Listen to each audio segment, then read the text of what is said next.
Oh, live. Nice. Excellent. Hello and welcome to a game that I need to turn up. The music's actually decent here. So this game is by KFC. This is I Love You, Colonel Sanders, a finger-licking good dating sim. Our goal is not the third stab. Although depending. But these are the real people who I'm interested in, crediting. KFC is just a goofy theme. Let's pay homage to the cool people who actually made the game. Good job, Alexei Bachanek, Charlie Volpe, Daniel Robinson, Brian Eugen, Siobhan Keenan. Siobhan Keenan did a great job. Look at the characters. Food illustration and UI design. Delicious. Stephanie Stromanger. Lovely. Background artist. Do they have voice acting? They don't have voice acting. Okay. FX. Music and FX. Hexany. Good job, Hexany. This menu music is nice. Executive producer. Blah, blah, blah. Who cares? Producer. Blah, blah, blah. Who cares? Why does every corporation thing need like 3 producers? Cinematic director, nice. Cinematic storyboard artist, ooh, Stephanie, very, very talented.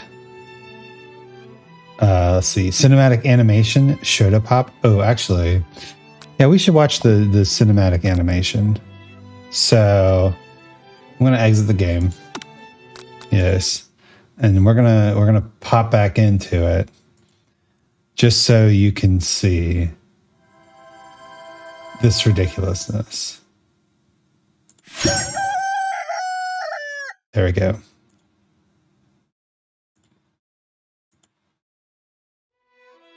It didn't do it. Oh, crap. I think I might have clicked through it. Oh, well. New game. Before we get started, tell us your name, Isaac. Confirm. The loading screen is biscuits and chicken. I'm glad I'm not hungry right now, but that might change. Oh, come on. I can understand not running Elden Ring, but the dating sim from KFC? Okay. All right, what's this? I've got a boy band poster in my room, a tennis racket. I'm active. I'm fit. Obviously promoting healthy exercise as well as eating a shitload of chicken. There's something glowing under my pillow. I have to. Yeah.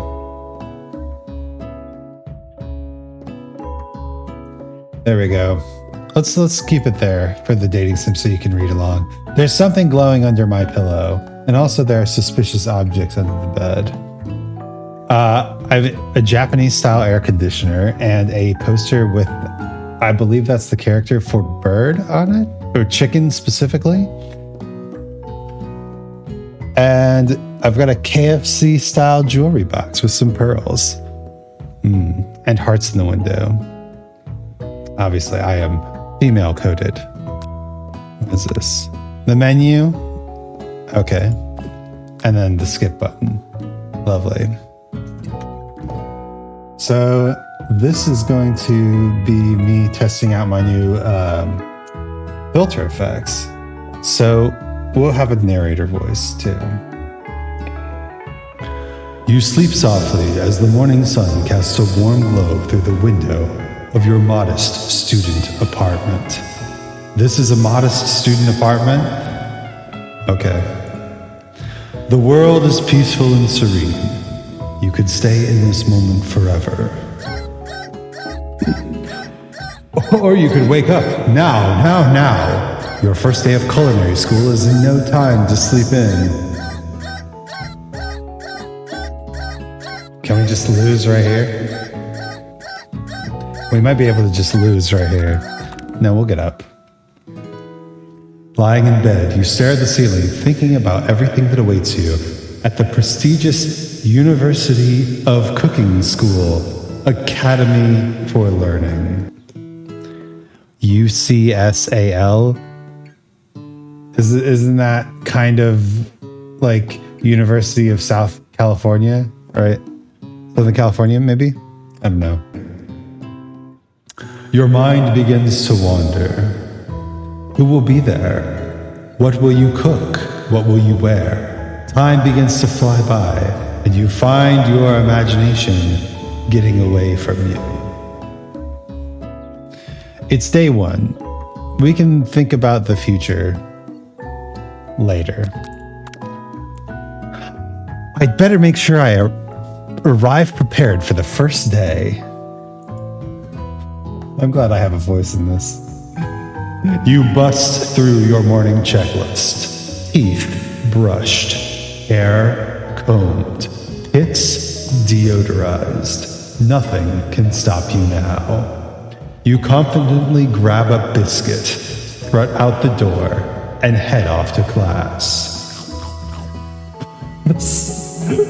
The sound effect. Why? Ugh, it's so big too. Why is it so lumpy? God, I never liked KFC biscuits. They're like little hockey pucks of dryness.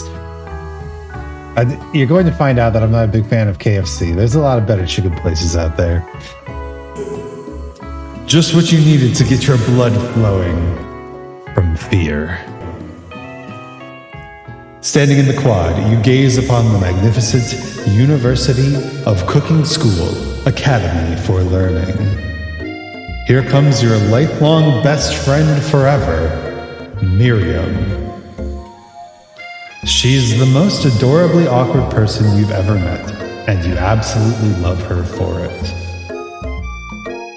All right, is this going to be a implied character trait? Or are we actually going to see her be adorably awkward? Also, blinking animations. Intense. Good morning, Isaac. Are you ready for the first day of the rest of our lives? Actually, because I sure am. Excited, a little nervous. Oh, okay, a lot nervous. What's the... It's just that this morning I made breakfast for myself, but when I ate it, I couldn't taste any love in the food. What if I'm no good? What if I fail? Classic Miriam, raised by master chef parents, Jesus. She always held herself to a very high standard. Ever since we were little babies playing together and you rescued me from that quicksand box. Jesus. Wow. It's been clear to me that you're the most loving, caring person I know. You're going to do great. But with University of Cooking School Academy for Learning's famous 3-day only semesters... What? I'm afraid of being left behind and never catching up. A sweet girl, Miriam has always had a flair for the dramatic. This summer, she got so nervous about her first kiss that she chipped a tooth practicing on a mannequin. Should you pep talk her or change the subject to give her some relief? I'm more of a pep talk sort of person. Also, I love the fact that they've already delineated that this is going to be a 3-day semester. Very good. Pep talk. Remember last month when we saw that fortune teller and had our tarot cards read? Is this JoJo?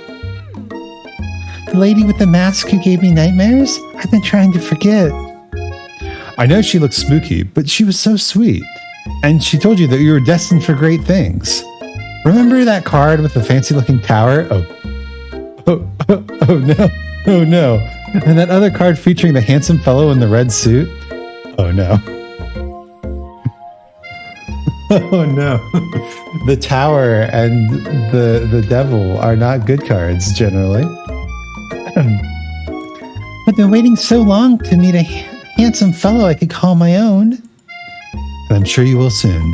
In no time we'll be graduating, and you'll be delighting the world with your heartfelt cooking in no time. As you talk Miriam up, you can feel her nerves begin to ease. You know what? Maybe everything will be okay after all. And if not, at least I have these killer bangs. Is that right? Can you believe I cut them myself? You can definitely believe it. I cannot believe it. Before you can get another word out, you're rudely interrupted when someone smacks your books and custom engraved measuring spoons out of your hands and onto the ground. Hey!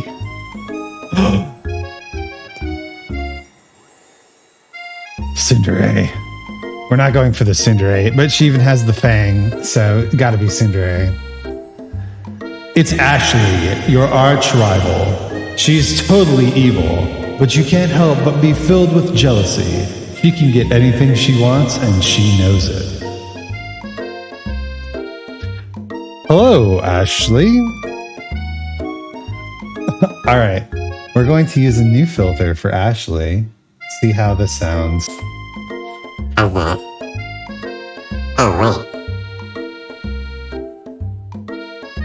Did I accidentally assign the replay button to the helium button?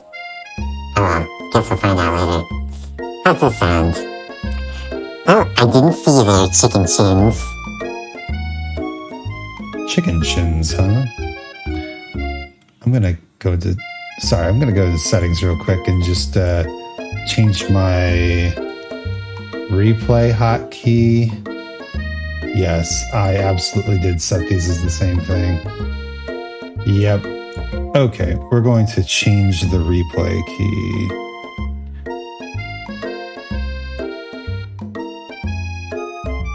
To there. Oh, and I should change that in my other thing too. Let's see. There we go. Chicken shins, as I was saying.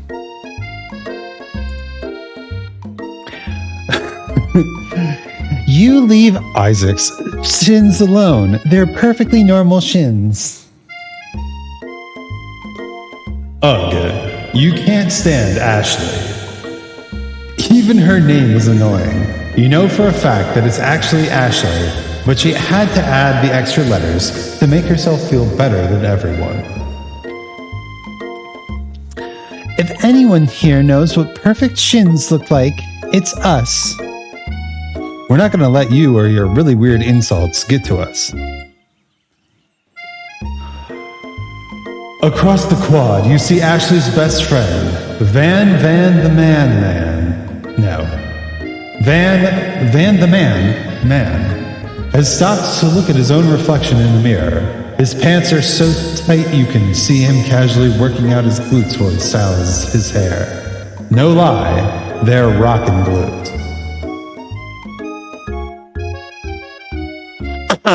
Van.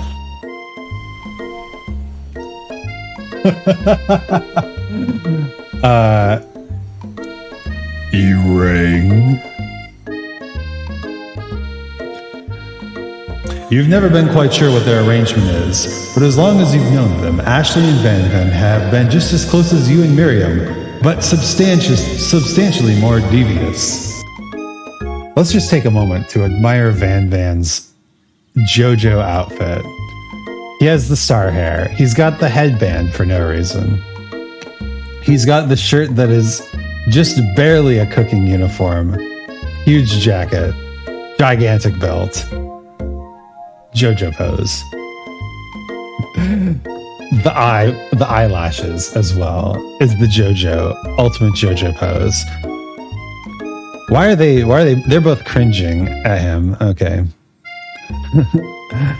I can't believe that University of Cooking School Academy for Learning would ever allow people like you to attend as students. Now hold up. Do I actually believe that? This school is famous for its 3-day semesters. They probably can take everyone. I know, right? You'd think they'd just hand us our diplomas now. Or maybe hire us as professors. You amateurs could learn a lot from us. With the first day of school about to start, there's not much time to properly tell these two off, so you resist the urge. Let's go, Miriam. See you later, losers. As you approach the door, you see a goofy-looking kid pushing hard against the window directly next to it. What the fuck was that sound? What is the sound? Oopsie. I think it's broken. What is broken? What's broken? The door? You reach forward and easily pull the door open. That should do the trick. I love you. I think you mean thank you? My name's Pop. I was named after my Pop. He's old. Could someone like this also be a student at the school? He must be one heck of a chef.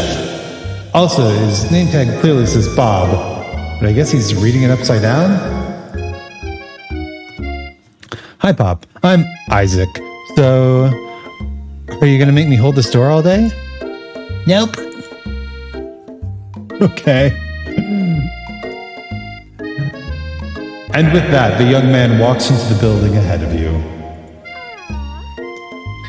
Is it just me, or is he kind of cute? I think it's just you.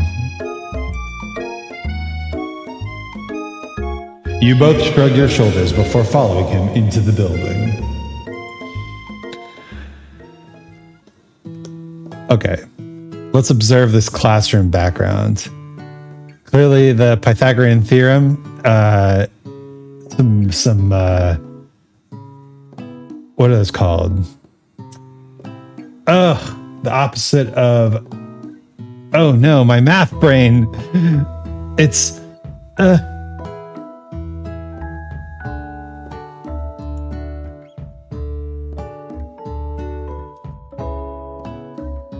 oh no, why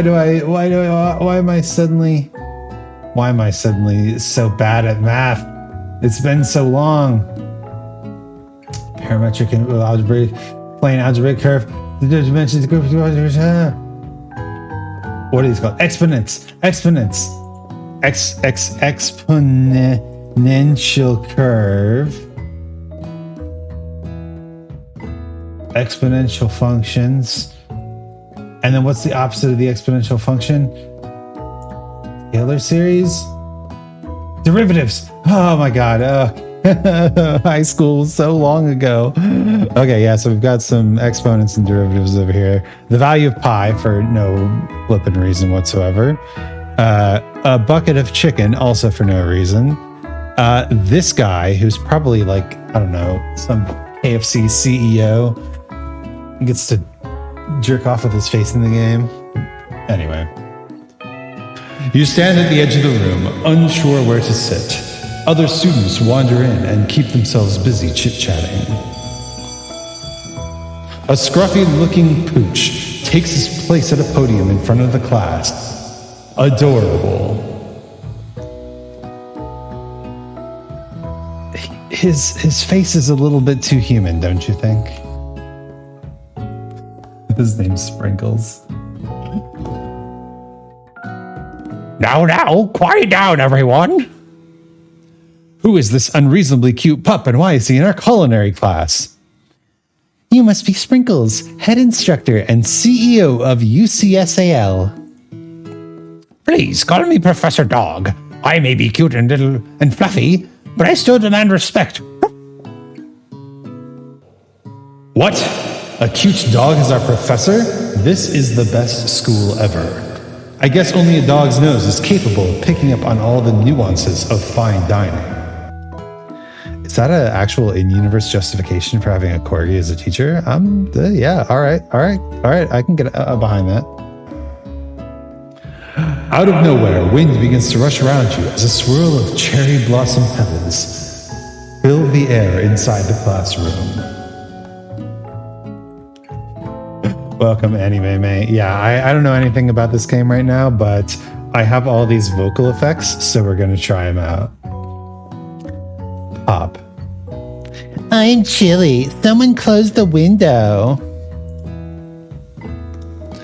And then he walks in.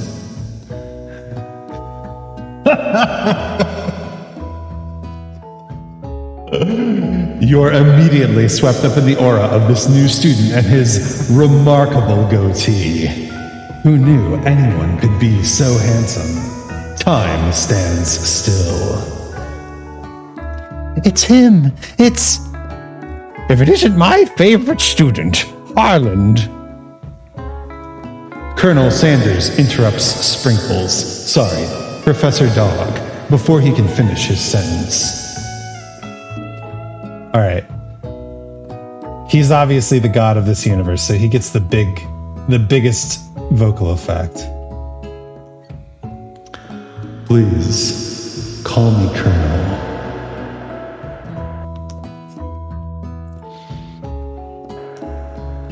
Colonel Sanders. A hushed murmur rolls through the classroom as Colonel Sanders walks down the aisle of desks. Suddenly, the room is sweltering. God, this is so dumb. But it's funny. Sweat begins to beat across your brow. You feel like everyone is looking at you, and you're not entirely wrong. Tsundere voice. And this over here must be Sweaty Sweats a lot. Maybe we should open that window back there before a faucet pit melts into a puddle and evaporates entirely. Hold on just a second. Nobody talks to my friend like that. She has a lot of character models. Miriam, it's kind of impressive how many different poses they made for your best friend here. You two both know my name. We were in the same kindergarten class. What is it with all your really weird insults? Besides, when Isaac sweats, it's not gross, it's beautiful. Look at that shimmer. Does Miriam have the hots for us? Wait a minute. Is she just being awkward, or is she actually a dateable option? Interesting. My only option is to take a moment to clean myself up. Obviously, I chose something wrong because embracing it is not an option.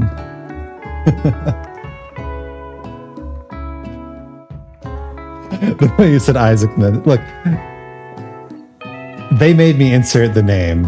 It's clear that I'm supposed to be a girl in this game. If that's how they want to be. It's a good thing you didn't forget about that deodorant this morning. This classroom is hot, hot, hot.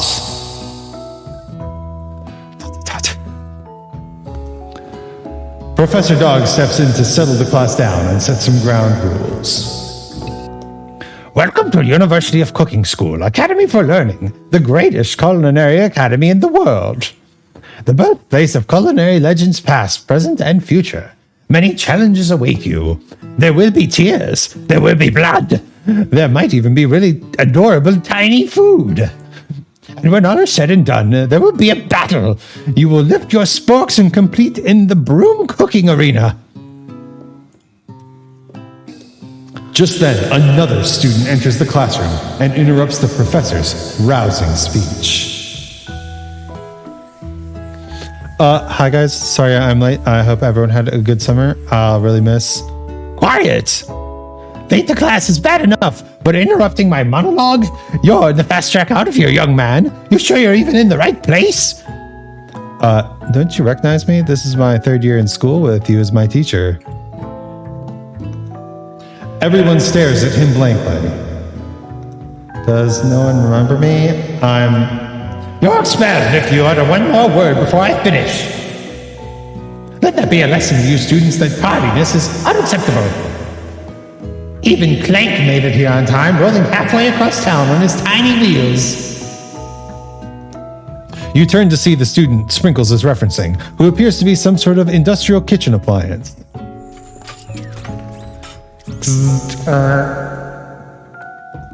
The class bursts into laughter. He looks like... Oh, he looks like he's in pain.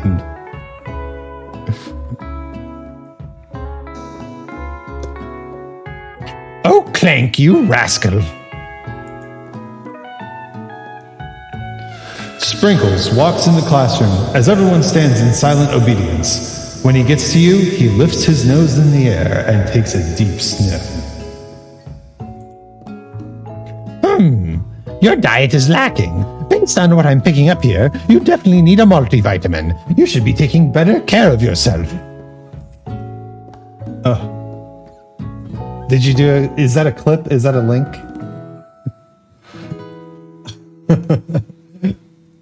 What is... Something's blocking links.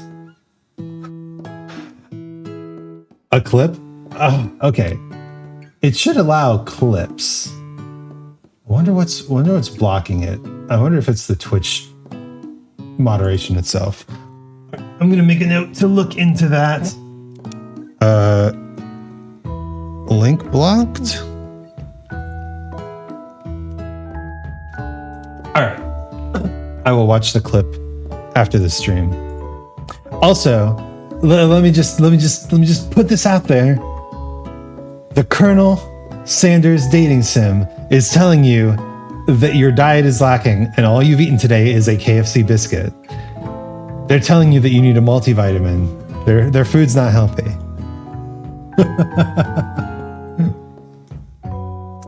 You've never had a talking dog as a teacher before, but Sprinkles' reputation for being smart and tough, or butt tough, is well known. You decide to try and butter him up by giving him a treat from your pocket.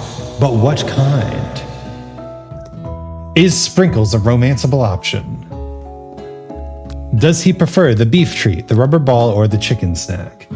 I think we have to go for all of the most KFC options. So we're going to go with the chicken snack. You reach beneath your apron and return with a chicken snack in your hand. Sprinkles' eyes go wide as he locks onto it. His favorite. Of fucking course it is. Well, I think there might be some competition for a new star student. The furry professor immediately devours the snack, leaving your hands slick with a coating of warm doggy drool. You see the other students eyeing you jealously, but pay no mind to them. If they wanted to succeed in life, they should have learned the importance of carrying a range of dog treat flavors on them at all times. Settle down, young chefs. Take your seats and prepare to have your minds open to the amazing possibilities of culinary creation. As everyone rushes to claim their favorite seats, you're left standing at the front of the room. Only two options remain. Hey, Isaac, there's still a seat here. It seems that no one has claimed this seat next to me, if you're interested.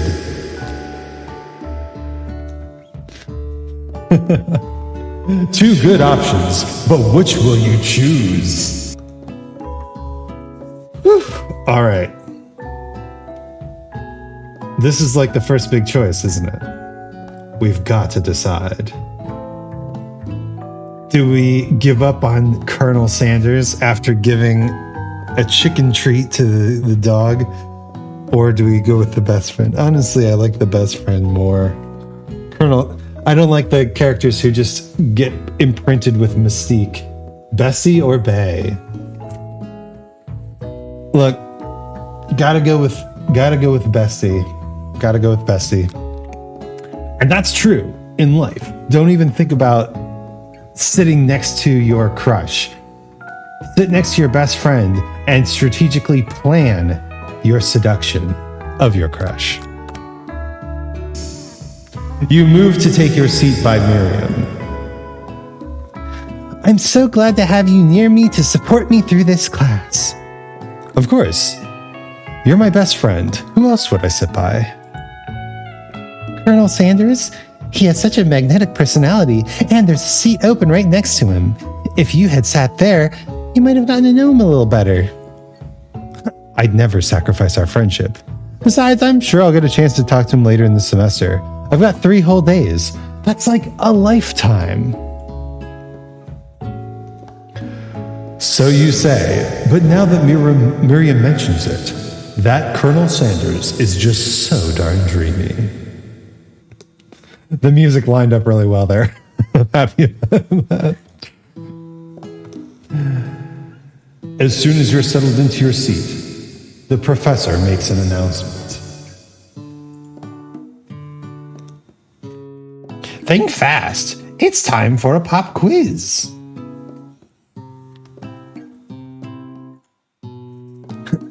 Yay, a quiz about me. Shut up, Pop. Every dating sim needs like a gremlin character that you can just like be annoyed by. Whoever made this knew what they were doing. This incredibly important and surprisingly short quiz will tell me if you're ready for life at culinary school. What? But I was already accepted.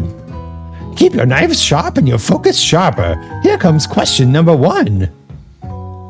If train A is traveling to point B and train B is traveling to point A, how important is it to wash your hands before cooking?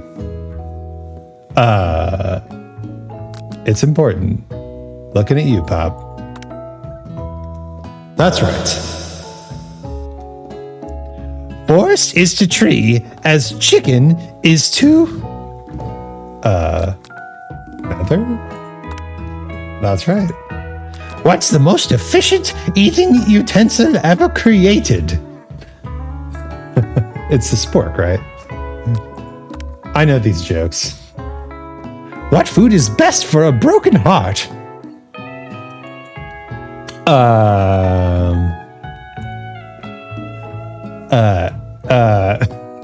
Camel meat? What? A pancake that looks like a silly face. Isn't it anything? Isn't it anything? It's supposed to be anything. That's right. Okay. Is Sprinkles a good boy?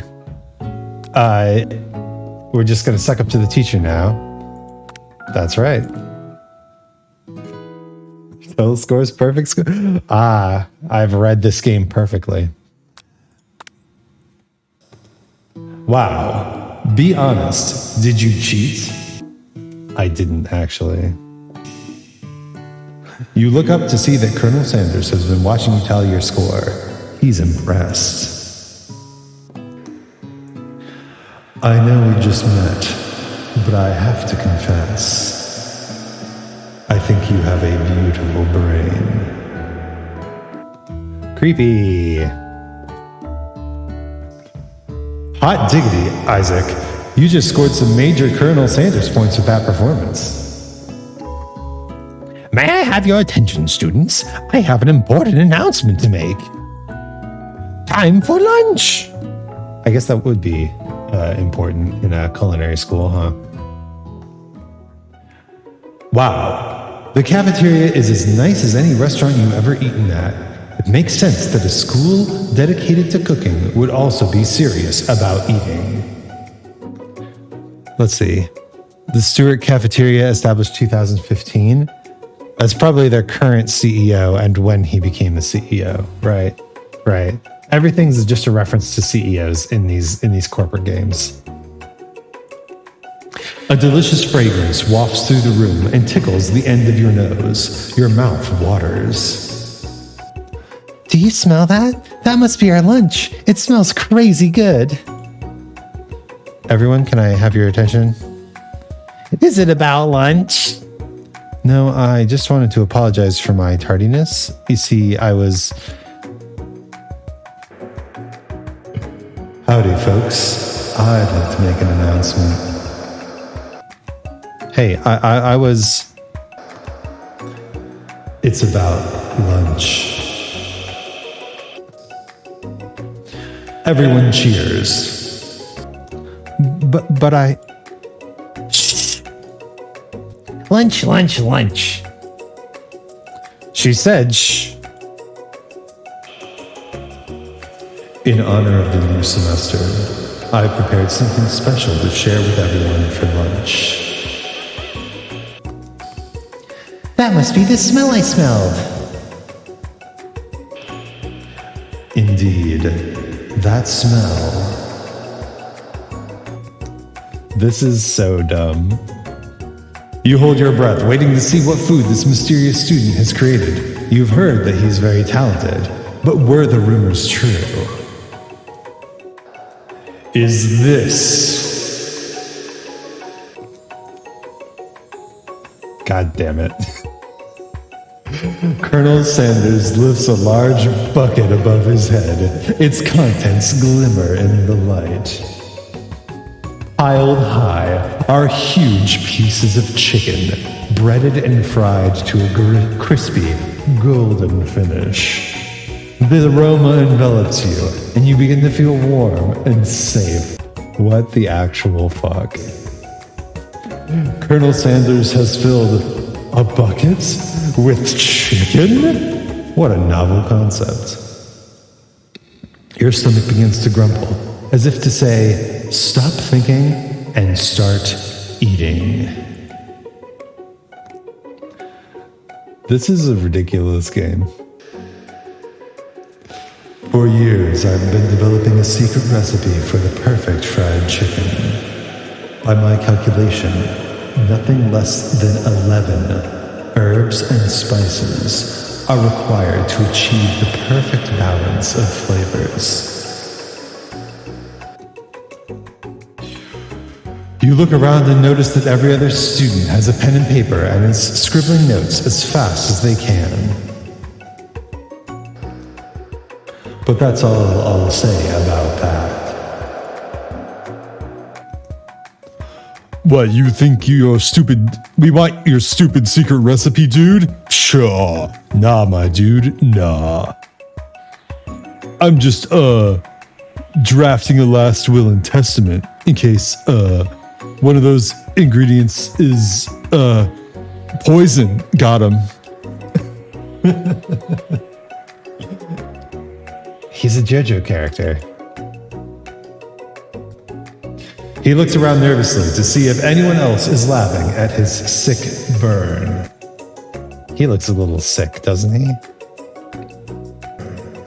You wait to see what zinger Ashley has prepared to follow up, but she suddenly takes a different approach.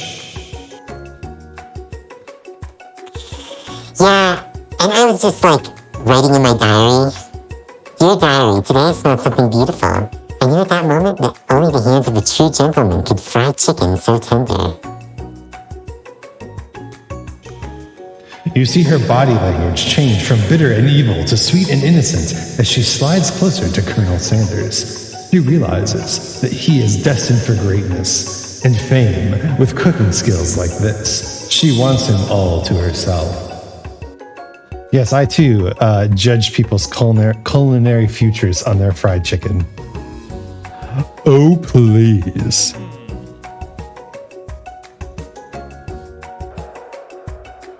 Well, Van the Man, if you don't want any. I'll take his. Whoa, hold on. I mean, I guess I'll try it. Now he's Super Saiyan? Is he just all fighting anime? He takes one bite and his eyes grow wide. He starts contorting his face as he tries to hold in his pure exhilaration and act unimpressed. This is just an advertisement for chicken. This is just an advertisement for chicken. I'm bringing back the game text.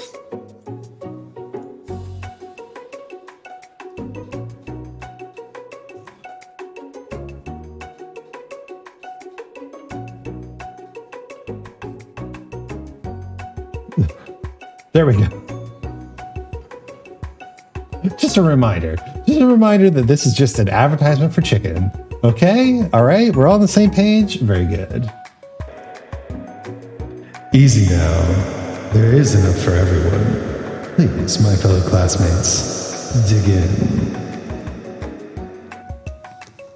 You take one of the pieces of fried chicken out of this bucket and sink your teeth into it. It's amazing, according to this game. Oh no. Tasting Colonel Sanders' food transports you to another dimension. Alone with your taste buds, gripping a drumstick in your hand, you float weightlessly.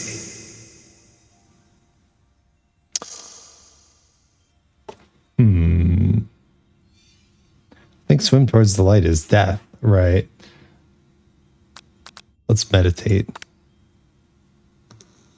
You let the food rest in your mouth and focus on it, scrutinizing every flavor.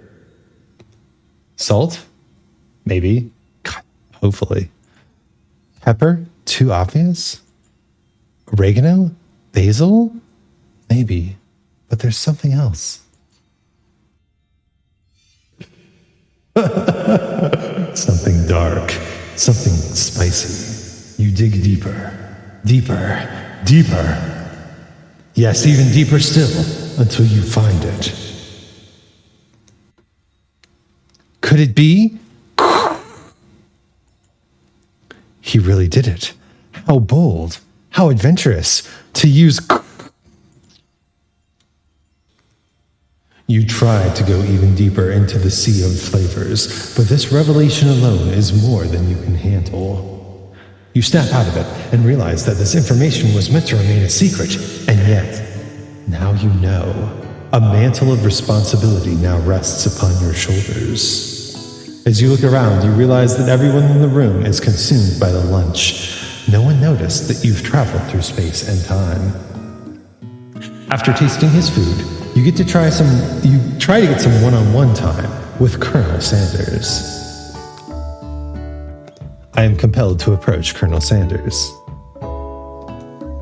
Colonel Sanders smiles ever so softly as you approach. He stops what he's doing and allows you to break the silence.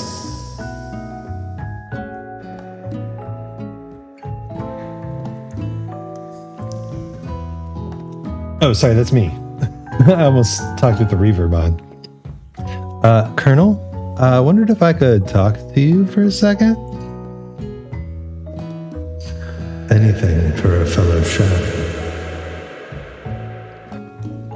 What exactly was on that chicken? No. He doesn't look happy about that. How bold to come out and ask. It's an idea I had for a new combination of flavors that will make me my fortune and establish my legacy for all time as I open a chain of highly successful fried chicken restaurant. No big deal. Sorry there, I was distracted by chicken staff. It's just that you and me here talking. It's just you and me here talking. I can keep a secret. In fact, I've got some of my own that I'd be willing to trade. What's the rush? The semester is only getting started. We've got 2 more whole days to get to know each other. He looks very disgusted by me. He's clearly not going to give it up easily, but it doesn't hurt to be persistent. You know what they say about secrets, Colonel? Shouldn't learning be fun? You've got moxie, I'll give you that. Colonel Sanders looks both ways to make sure you're truly alone, and then leans in. You can feel his warm breath as he whispers. Just one ingredient, but you can't tell. I use... It's something my great-grandmother taught me.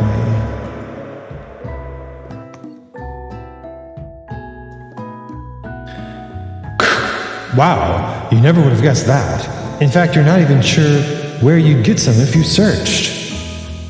And definitely isn't the flavor you tasted before, so now you're 2 ingredients closer to knowing the full recipe, but you don't tell Colonel Sanders that. While you're wrapped up in that huge revelation, you notice that Colonel Sanders has disappeared. While everyone else is still in the cafeteria, you decide to look for him. You find Colonel Sanders outside, standing in the quad. I get the feeling this game is really pushing us to date Colonel Sanders. Maybe we should have sat next to him. I didn't realize this was a one route game. Oh, it's you again. Howdy. Sometimes I like to come outside and look at the school buildings. I think about how my story will continue on after I've graduated. Sounds like you have big plans. I dare say, the biggest. I will leave my mark on this world. You can bet on that. He has a tear in his eye. Alone together, you figure now, for the first time, you figure now is the perfect moment to show your personality to him. Alright. First off, nagging is never the answer. Just show him your own strength. Yeah, okay. Wow him with a big idea to add an additional ingredient to really spice things up, but the chicken's already perfect. Right? The chicken's already perfect. Right? Be modest but thoughtful. Well, I just wanted to tell you that I really enjoyed your food. Now you've got his attention. The flavors were complex but comforting. The interplay between salty, savory, and peppery was perfect. I appreciate the compliment, Isaac.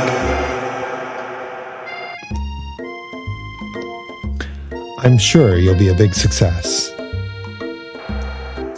I know we've only met today, but I'm starting to get the same feeling about you. We should head back inside. The next lesson starts soon.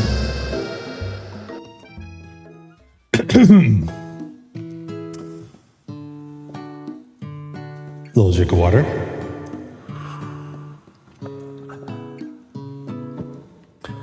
You step into the massive cooking arena where the afternoon lessons will take place. Each student gets an oven and all the tools and ingredients they could need. It's basically Iron Chef or Food Wars. Look at this place. It's magnificent. Finally, we get to show our stuff. Wait a second. Oh no, we have to show our stuff. What if I totally blow it?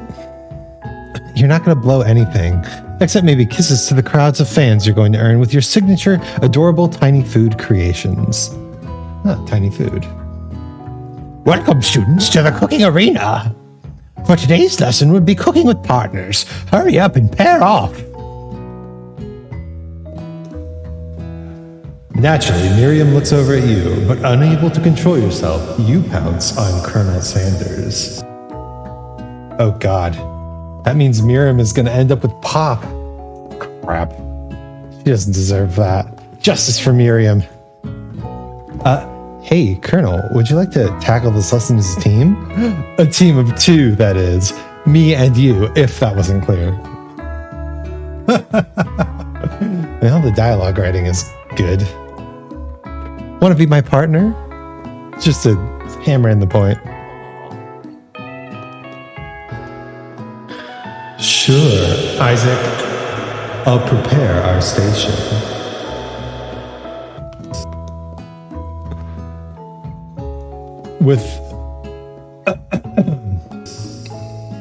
Without you as a partner, Miriam is left standing all alone. 2 different students quickly take notice. Oh God, we're gonna have to choose between Pop and... No! Oh! We're not gonna have to choose between Pop and student. We can choose the fry cook thing. Hello, new partner. Beep, boop, zum, zum. Oh my, 2 potential partners? I'm so sorry, gentlemen, but I don't know who to choose. Looks like you'll have to pick for her. Rent duties can be a little awkward, but that's the price you pay for not being alone forever. Who do you ask to be Miriam's partner? Clank. Right, obviously Clank. Sorry, Pop, but I think Miriam will be partnering with Clank today. Oh, it's okay. I already ate. It's not entirely clear if Pop has any idea what the point of school even is at this juncture. Clank is clearly excited to have some attention. He heats up and begins to roll back and forth. Warp, warp, warp. Hold on there, fella. We don't even know the assignment yet. Technically, Clank might not have a face, but there's something charming and earnest about him.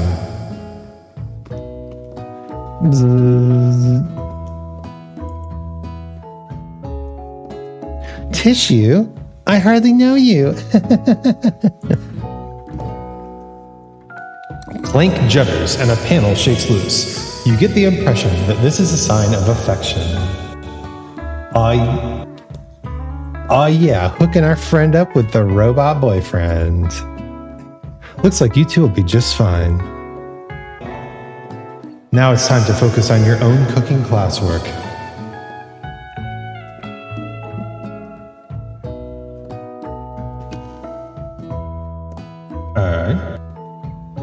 All right, you two. For today's lesson, we're going to keep it simple.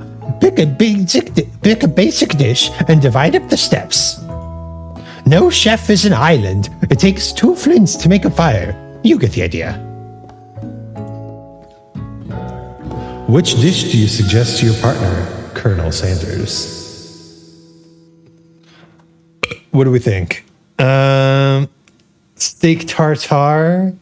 It's fancy. You don't even need to cook it. Not enough steps. Using octopus will blow Colonel Sanders' minds. Probably. But if the point of this game is that this is a young Colonel Sanders, then we have to go for the grandmother's mashed potatoes and gravy since it goes so well with the bucket of chicken. Right? Strategy.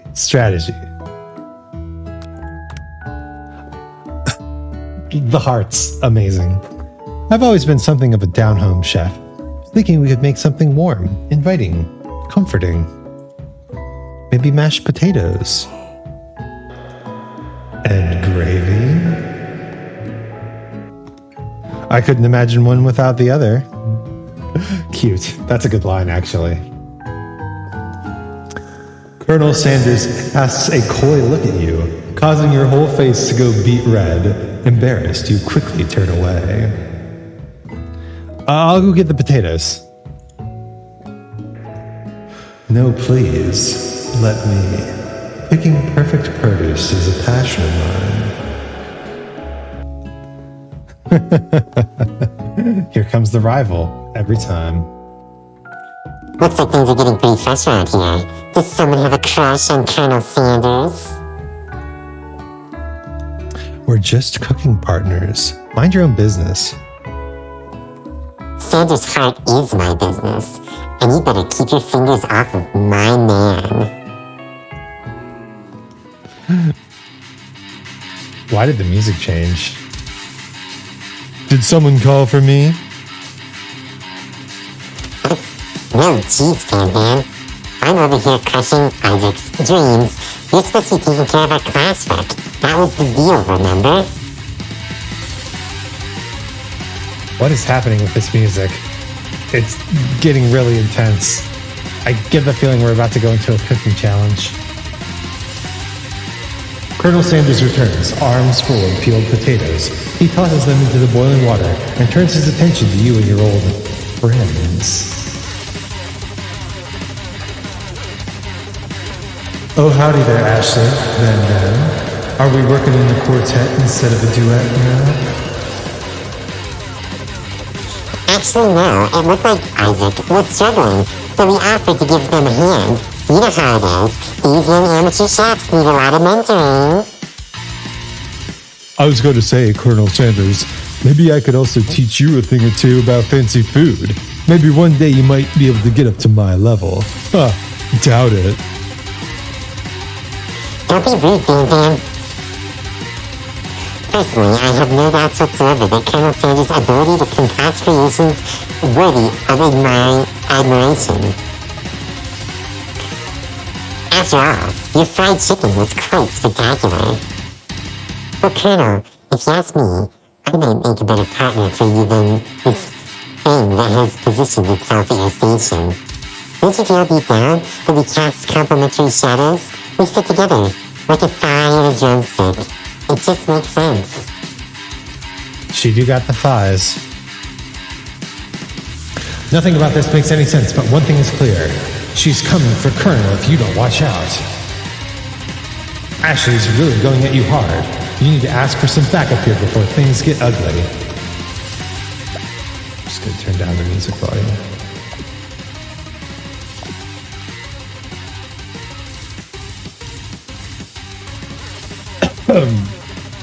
Do we want to seem needy to Colonel Sanders? Or do we go for Miriam, bestie forever?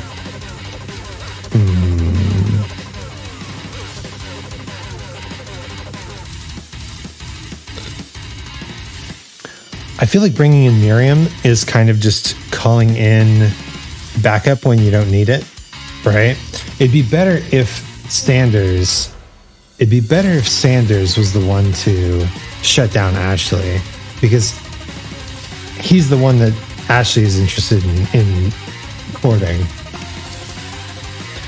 I'm here to learn and to express myself via cuisine, not bicker with some prima donnas. Partners were chosen at the beginning of class, so let's all respect the format, okay? You turn to Colonel Sanders to confirm that you're on the same page. I chose Colonel Sanders, and Colonel Sanders chose me. Isn't that right? A businessman respects all fair agreements, from contracts to handshakes. I took on Isaac as my partner for that selectivity, and I stand by it. Based on your team's behavior, I'd say you're perfect for each other. Neither of you has Isaac's natural talent or their loyalty. Being defended by Colonel Sanders leaves you feeling proud and full of potential. You look for Sprinkles in hopes that he might step in, but he's nowhere to be found. Darn those cute corgis and their short but sturdy stature. You look down at your station and realize that in the tension of the moment, your hands have been cooking on autopilot. Distracted by the drama, you've already crushed the boiled potatoes into a perfectly creamy mashed texture with plenty of butter and cream for flavor. It's as if your natural passion guided you through the steps you know so well while your attention was elsewhere. I know just what to do. Colonel Sanders extends his hand. He's holding a beautiful white porcelain gravy boat, out of which pours a smooth brown gravy, mothering your nearly finished potato dish. Oh, God.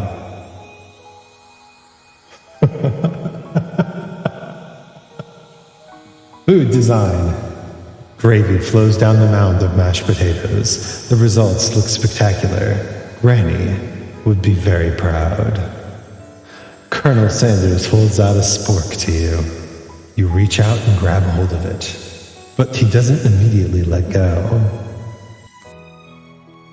God damn it. That's funny. The two of you stand holding the same spork, and for that small moment, all of the madness and pressure in this crazy world stops. Your eyes lock. The moment is electric. Time stands still. If you love something, set it free. Together, you dig the utensil into the mashed potatoes and lift a heaping sporkful up when you see Ashley with a sinister look You know she's plotting against you to be with Colonel Sanders. And then, filled with rage and without thinking, you fling this forkful of mashed potatoes right into Ashley's stupid, beautiful face. Van, do something. Scooping up a fingerful, Van tastes the dripping mashed potatoes and gravy and realizes that it's delicious. Horrified by this revelation, he slinks away. Will he ever be able to cook something with so much love and integrity?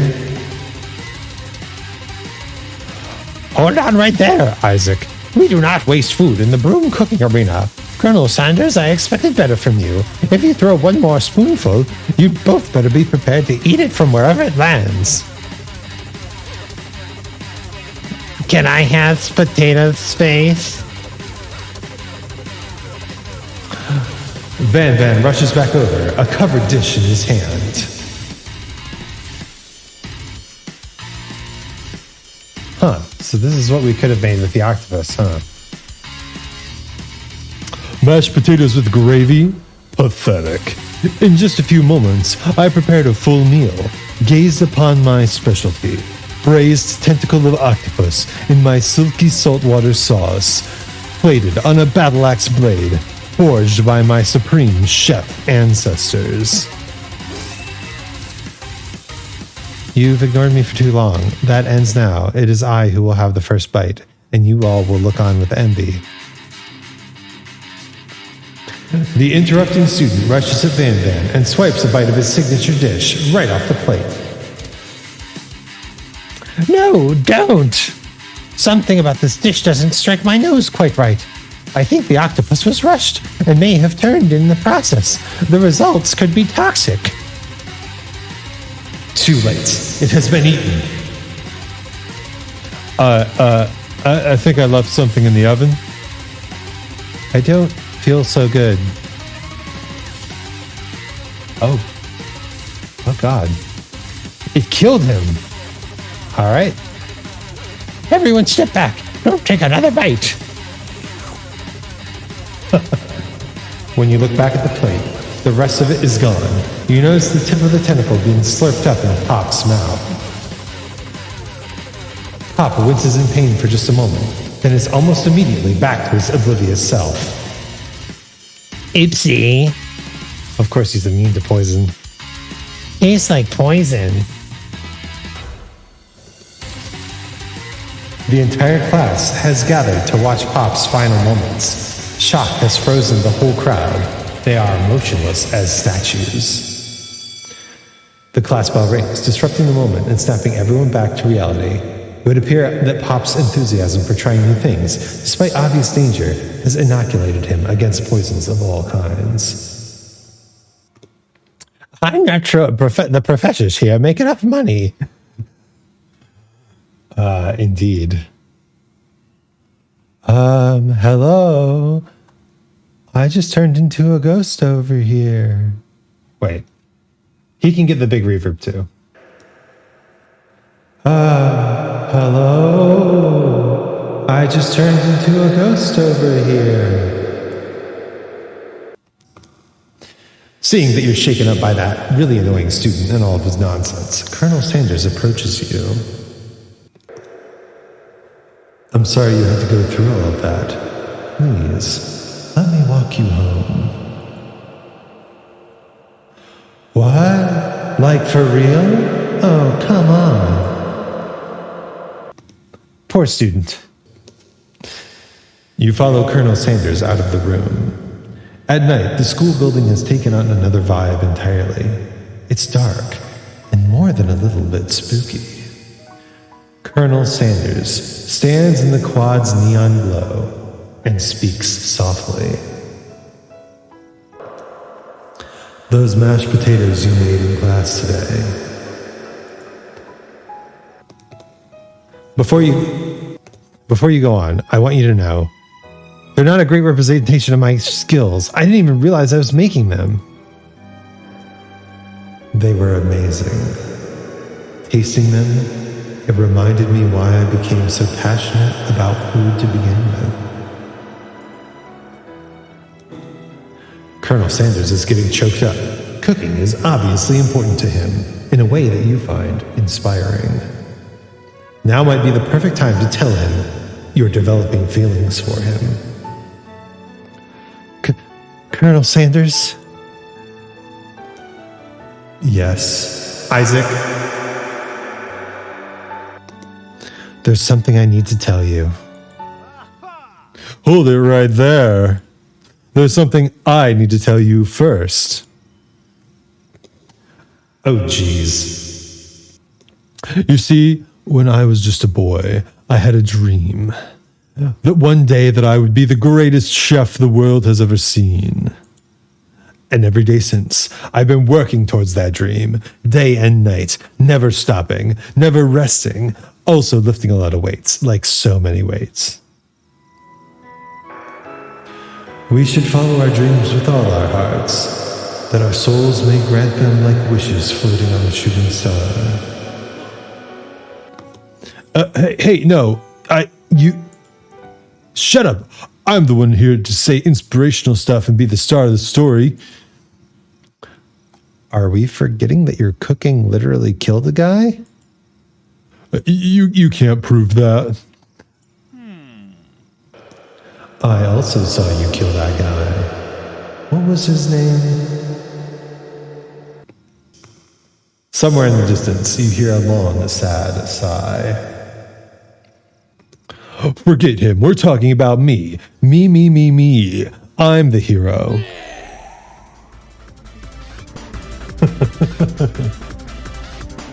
The Spork Monster is here to fight a hero! What the? All right. Spork Monster's a character now? ...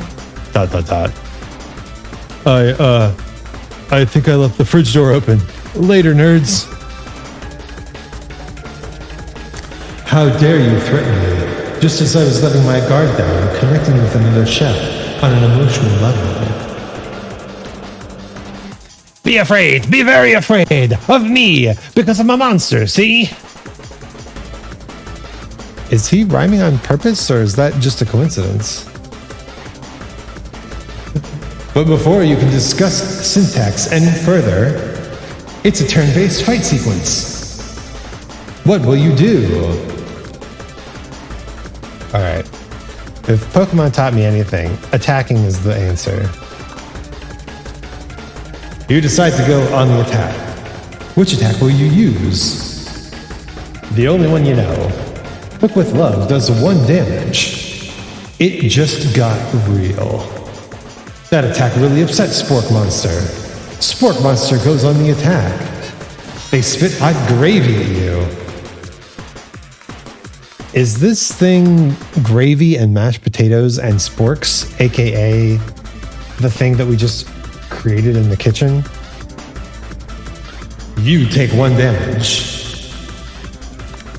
You decide to go on the attack. It worked last time, right? Cook with Love does 1 damage. Also, by Pokemon rules, this is a good scenario. We're doing equal damage, but we went first. Very important. Spork Monster won't forget this. Spork Monster is really feeling threatened by your attack.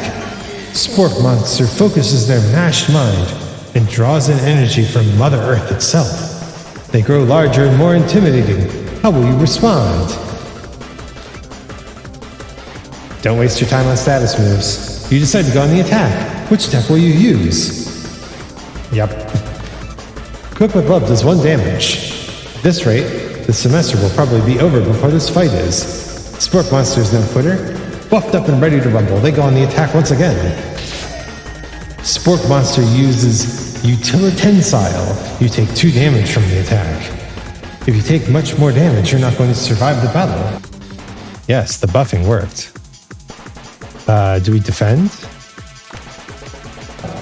You decide to defend.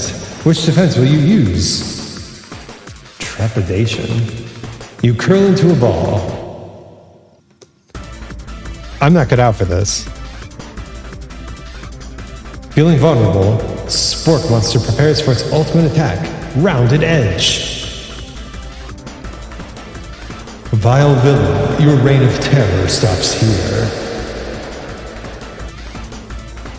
Colonel Sanders summons the energy of 1,000 chickens.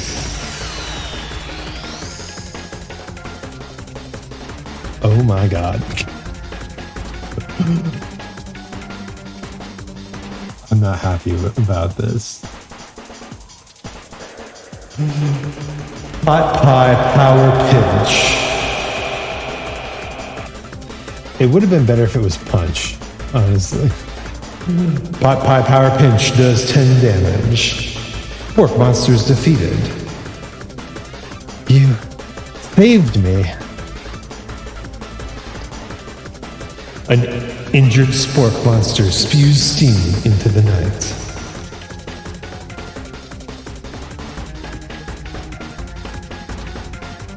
I think we have to spare him to earn Sanders' respect, right? You manage to tamp down your disgust at the sight of this gnarly beast long enough to realize that he is still a living creature with a pure soul, who deserves your pity, not your wrath. Begone, beast, and don't you dare come back for a follow-up encounter tomorrow. I won't forget this, and I certainly won't be back, like you said. The sport monster scuttles off into the night. The defeated monster left behind a special item. It appears at first to be a cookbook, but on closer inspection, it's so much more. It's a book of magic spells with a golden chicken on the cover. This is the deep KFC lore. You open the cover and find a library card tucked inside. The last name to have signed it out is Borkin.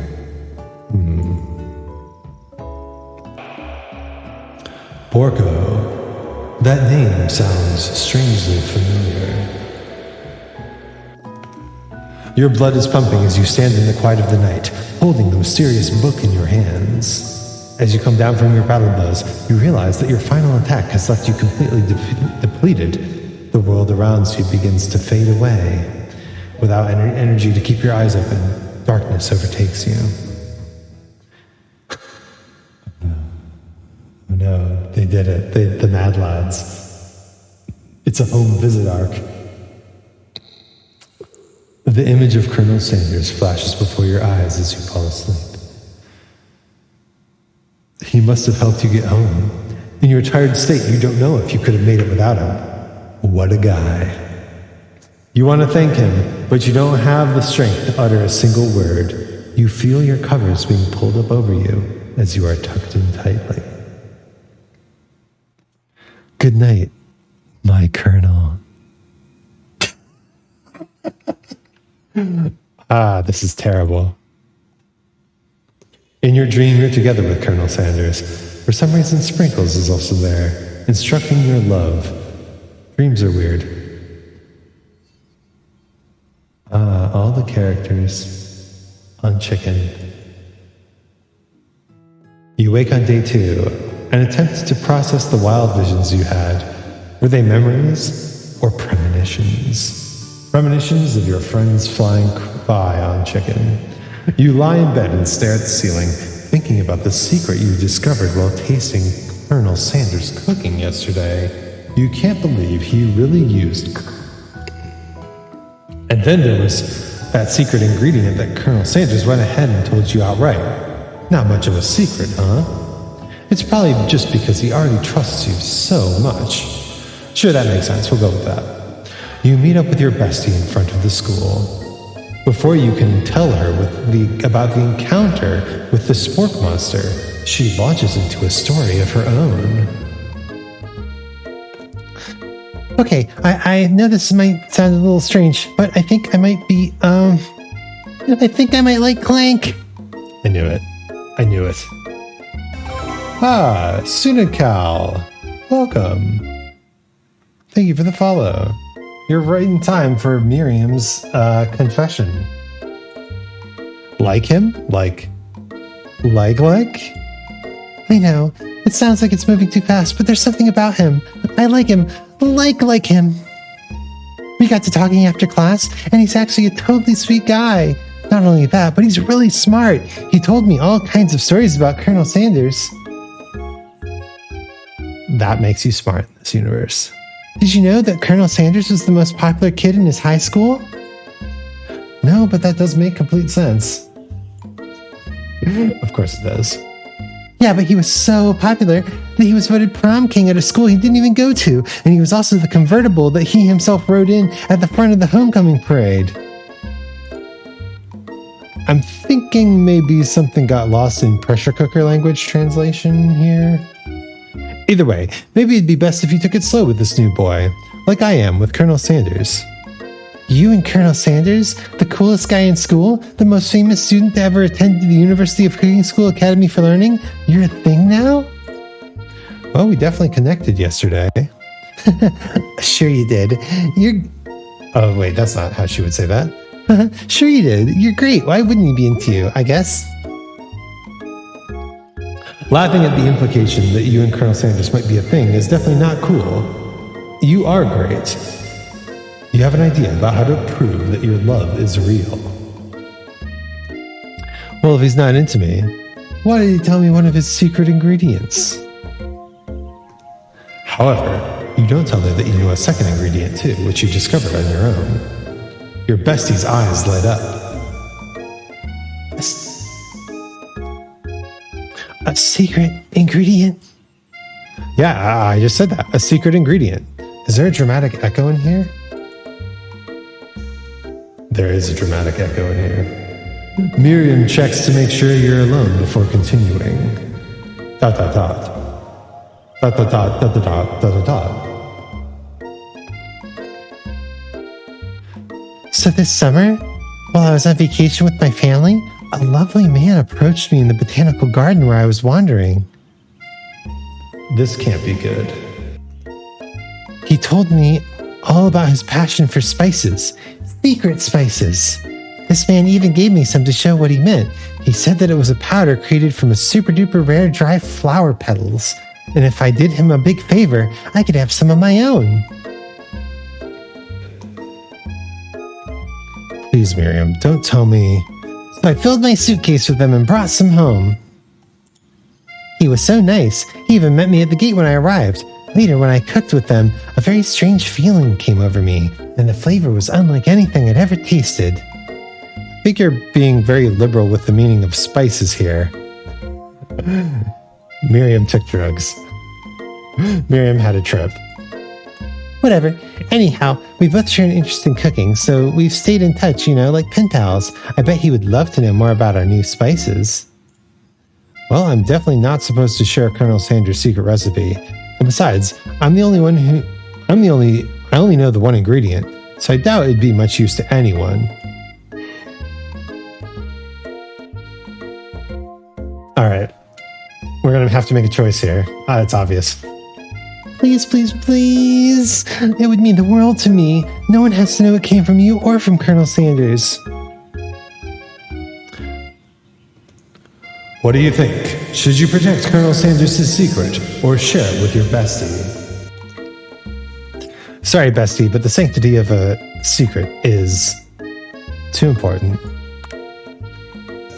You quickly think of a fake ingredient name. I don't know, how about... It was Eye of Newt. I know, sounds like some kind of witch's potion, but what can you do? Eye of Newt. Wow. Her eyes light up, imagining such a thing, and you figure that you've satisfied her curiosity and she'll move on. However, she immediately turns around and does some thumb typing on her phone that you can't quite see. That's probably not good. Before you can ask her to confirm that she was definitely not texting secrets to other people, you're interrupted. A wind rushes in. Cherry blossom petals fill the air. It's Colonel Sanders. He's arriving at school.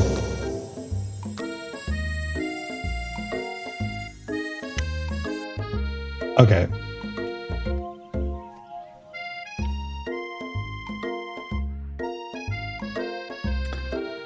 This game was made by people who put a tsundere in the game.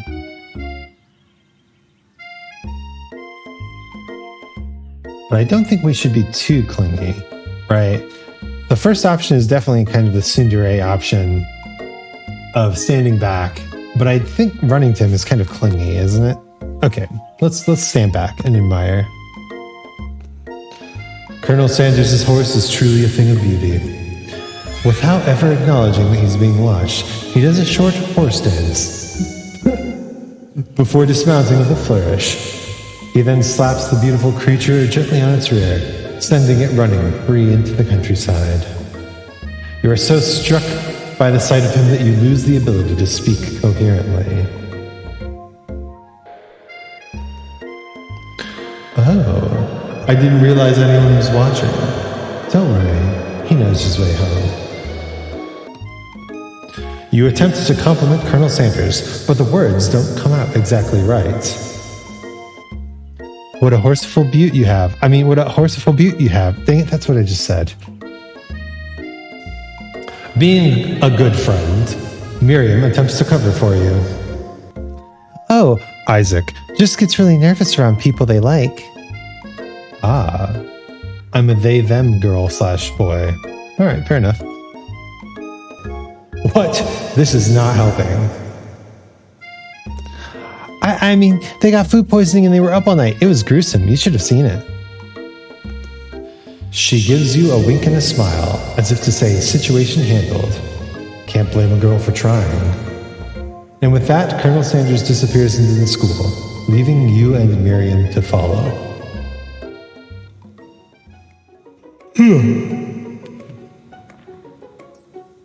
All this voice acting. So, when you voice act or sing, you have to actually often manipulate your mouth in a lot of ways, especially to do like different sounding voices. And using your soft palate more can cause you to yawn a lot. So I'm not tired. Just my mouth is getting an exercise. When you enter the classroom, you can see your two rivals, Ashley and Van Van, doing something bad. By the way they're hiding, you know it must be really bad. Like counterfeiting recipes bad, experimenting with restricted ingredients bad, summoning a demon bad. You try to get a peek over Van Van's hulking shoulder, but he sees you coming. Whoa there, little one. I'm not sure that you're ready to handle this. Why don't you make like a bee and mind your own wax, honey?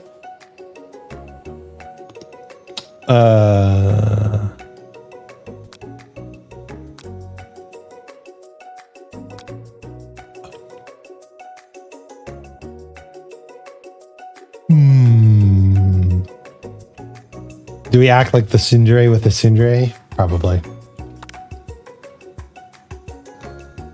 You sit near the rivals, but leave your back turned to them. You even hear Van Van mutter something that sounds a bit like a magical spell. However, he notices you eavesdropping.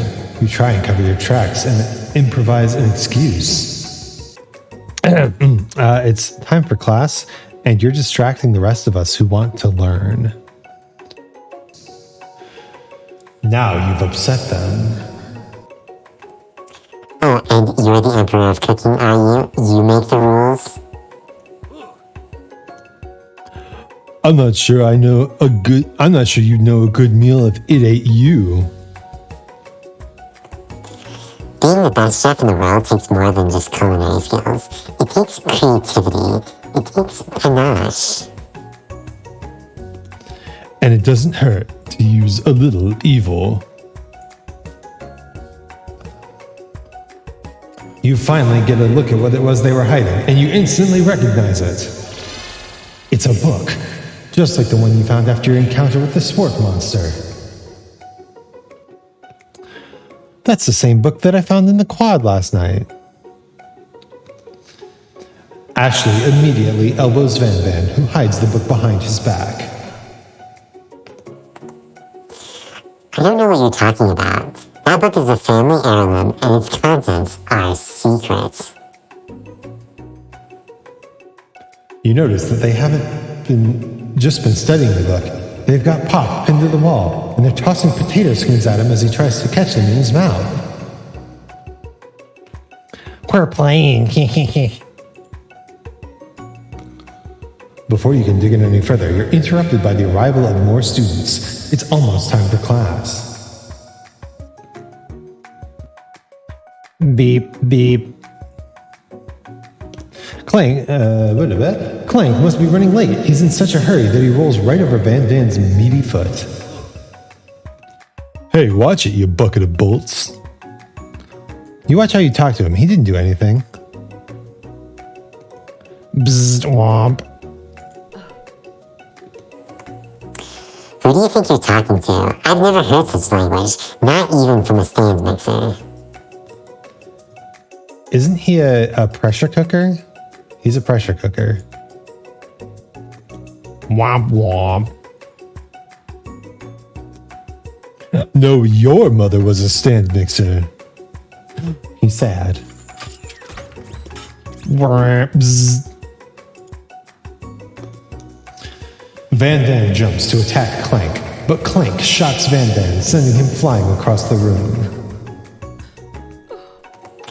Protect me, Colonel Sanders. These crazed men are about to come to blows. I think it must be over me, but I'm not interested in either of them. Ashley's tone has completely changed in an instant.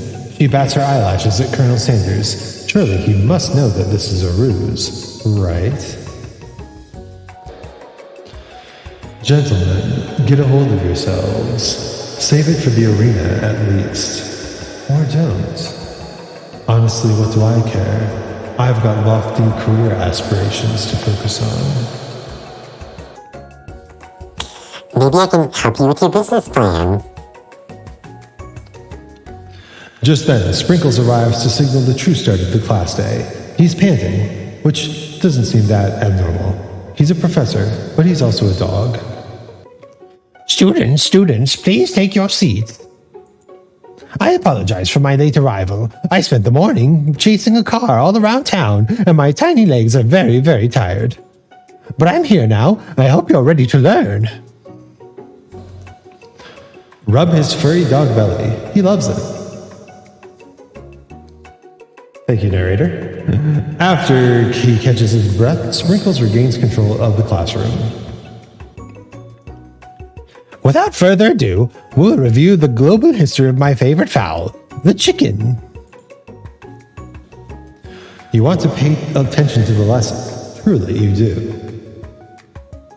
Which is why in 1776, at the signing of the Declaration of Independence, it was a chicken who first signed their name.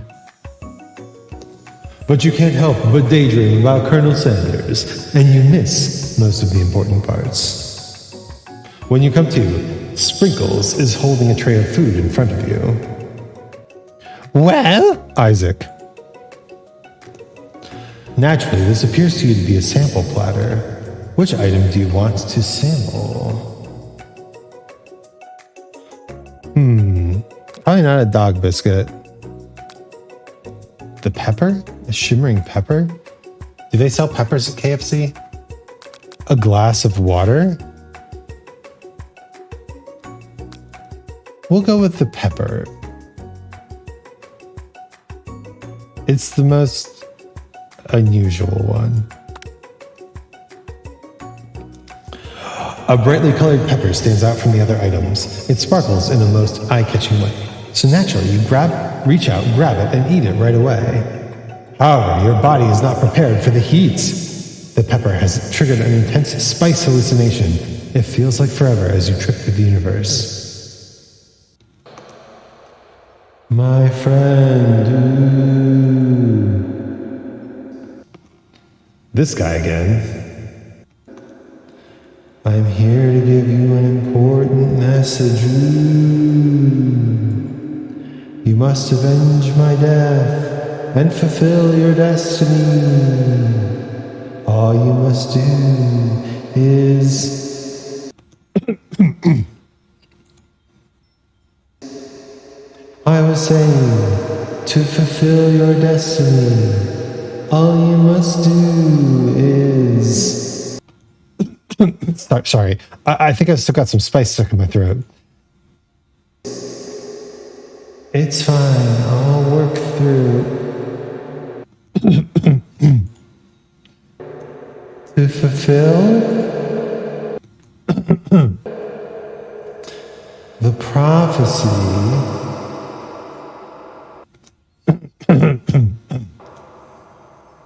You must.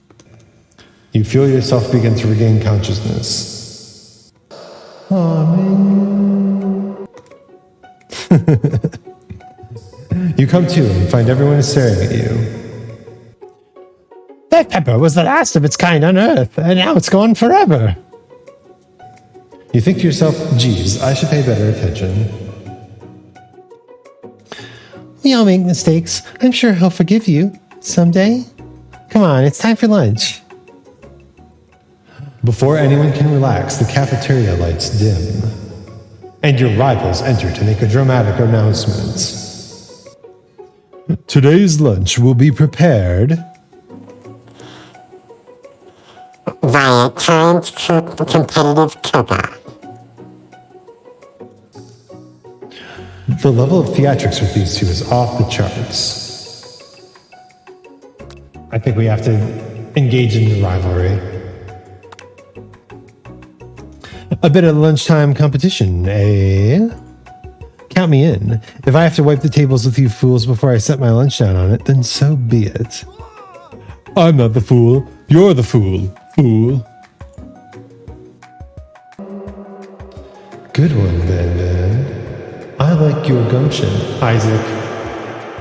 I'll be watching your performance. Just as things reach a boiling point, Sprinkle steps in. Surely he'll put a stop to this madness.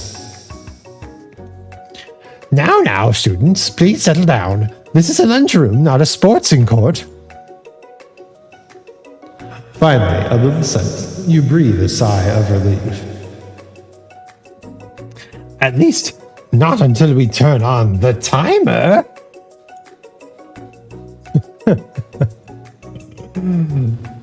Just then, a huge light blasts you in the face, flashing the words, "Timer ready."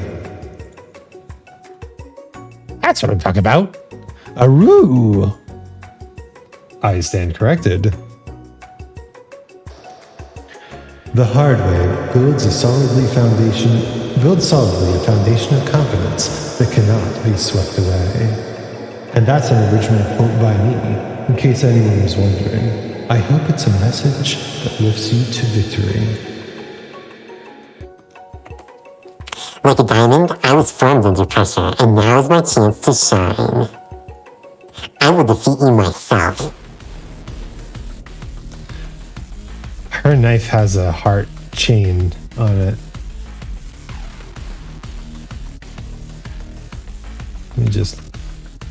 Her knife has a heart chain on it. Just so you know. Just in case you were wondering. You've had his chicken and you've made mashed potatoes and gravy on day one, and you're feeling like you can really impress him here again. It's time to boil some water for the potatoes. Think fast. If the timer runs down, you'll be forced to pick randomly. What temperature does water boil at? That's right. But how would you have even gotten into this school without knowing that? It's 100 degrees Celsius. Winner gets to rub my furry belly. Let that enticing offer motivate you. You're going to need to season this chicken before you cook it. You don't know Colonel Sanders' recipe exactly, but you have an idea. How many herbs and spices did he say he used? 11. That's right. You might not know all the ingredients yet, but at least you're headed in the right direction.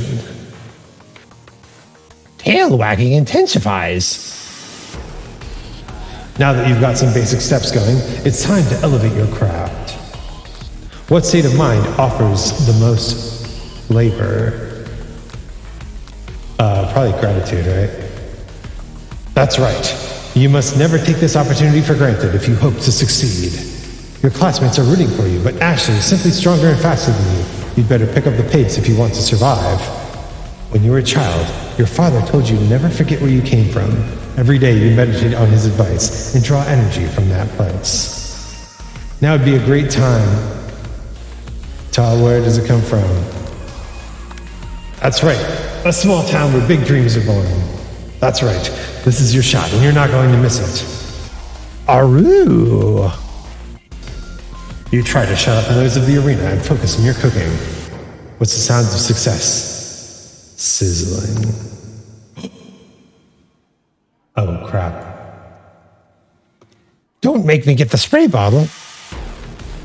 Crap, we got one wrong. You notice Colonel Sanders out of the corner of your eye. I believe in you, Isaac.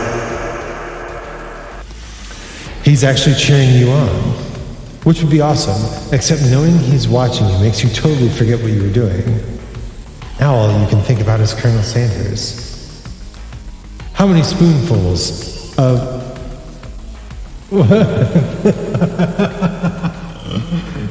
That was pretty funny. Grr. You're stranded on a desert island with only one desert cookbook. Which do you take? What a hunk. I know, right? I know, right? You know what? Shouldn't you be focused on the challenge? You're falling behind. Sorry, I forgot the question. What does that have to do with the crafting spectacular fried chicken and delicate baked biscuits? Woof, woof. You're really struggling to keep up. At the next station over, Ashley has already begun plating elements of her dish. It's colorful and complex. To make up time, you toss your biscuit dough into a stand mixer. As you do, the crowd gasps. Yikes. Oh god. That's not a stand mixer.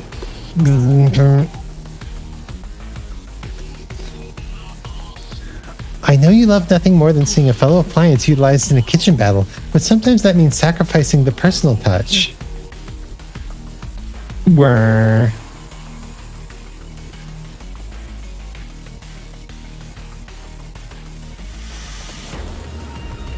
You might not have any hands, but Isaac does, and a good chef needs to be touching the dough to know when it's properly mixed. There's an easy way and a hard way. You don't get far by going the easy way. When you hear everyone talking, you realize how serious your error was. You immediately shove your hand into the mixer to rescue your dough before it's overmixed. Isaac, no! Isaac. No! Oh god. That's a sound.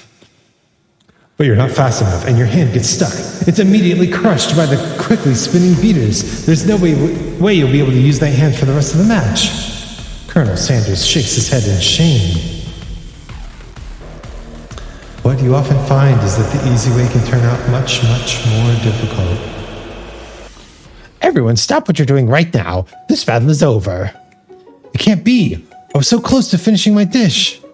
Sweetheart, look at your hand. You simply can't go on. Oh, that's too bad. And here I am with a completed dish ready to serve. Surely that makes me the winner by default. No, it wouldn't be fair to compare the two on account of Isaac's injury. You see Sprinkles begin to lick his doggy chops as he locks onto the dish. But I suppose you should at least tell us what you prepared. Well, because I'm the sweetest, I skipped straight to dessert. Under this white chocolate dome, you'll find a wide array of delights, taking you on a journey of flavor that tastes good and tells a story of excellence. I was going to ask Isaac to do the honor, but since you're injured, I'm afraid that pouring this creamer of delicate hot chocolate sauce might be too difficult. Colonel Sanders, if you wouldn't mind lending me your strong, steady hand. Colonel Sanders pours the hot chocolate sauce on top of the dome, causing it to melt away, revealing the ingredients hidden within. Inside, you'll find delicate fried cheese croquette, atop a slice of honeycomb, ice cream 2 ways, tender nougat, and pearls of blueberry gelée. Colonel Sanders seems intrigued, but perhaps not impressed, as he dips his finger in the chocolate sauce. Simplicity isn't your strong suit, is it, Ashley? Oh, you. Teehee. As he places a sauce-covered finger on his lips, Ashley leans over and whispers something in his ear. A dab of sauce sticks to his mustache.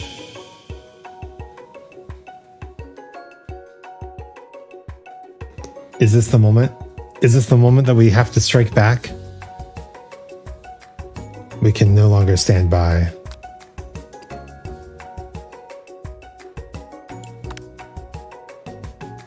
You reach out with your apron to wipe the sauce off of his glistening face. I bet his face is always glistening from the chicken grease. Colonel Sanders recoils and brushes you back. This goatee isn't just a fashion statement, it's also functional.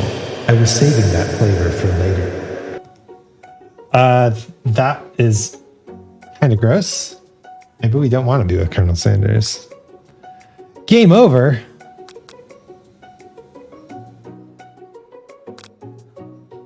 What? Well, we definitely messed up the...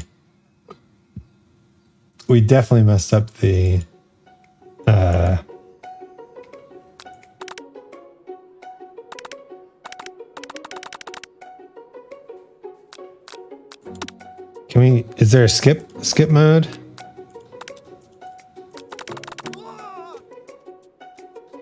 All right. I guess we'll just do manual skips. All right. Let's see if we can get the answers right this time. 100 degrees Celsius.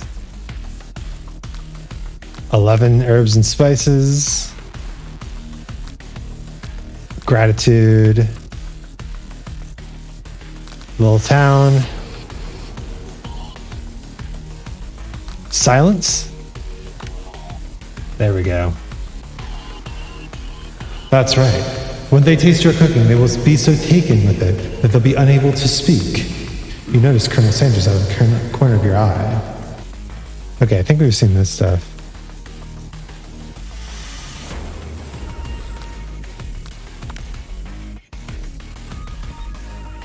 Okay. All right, we've seen this. We've seen this.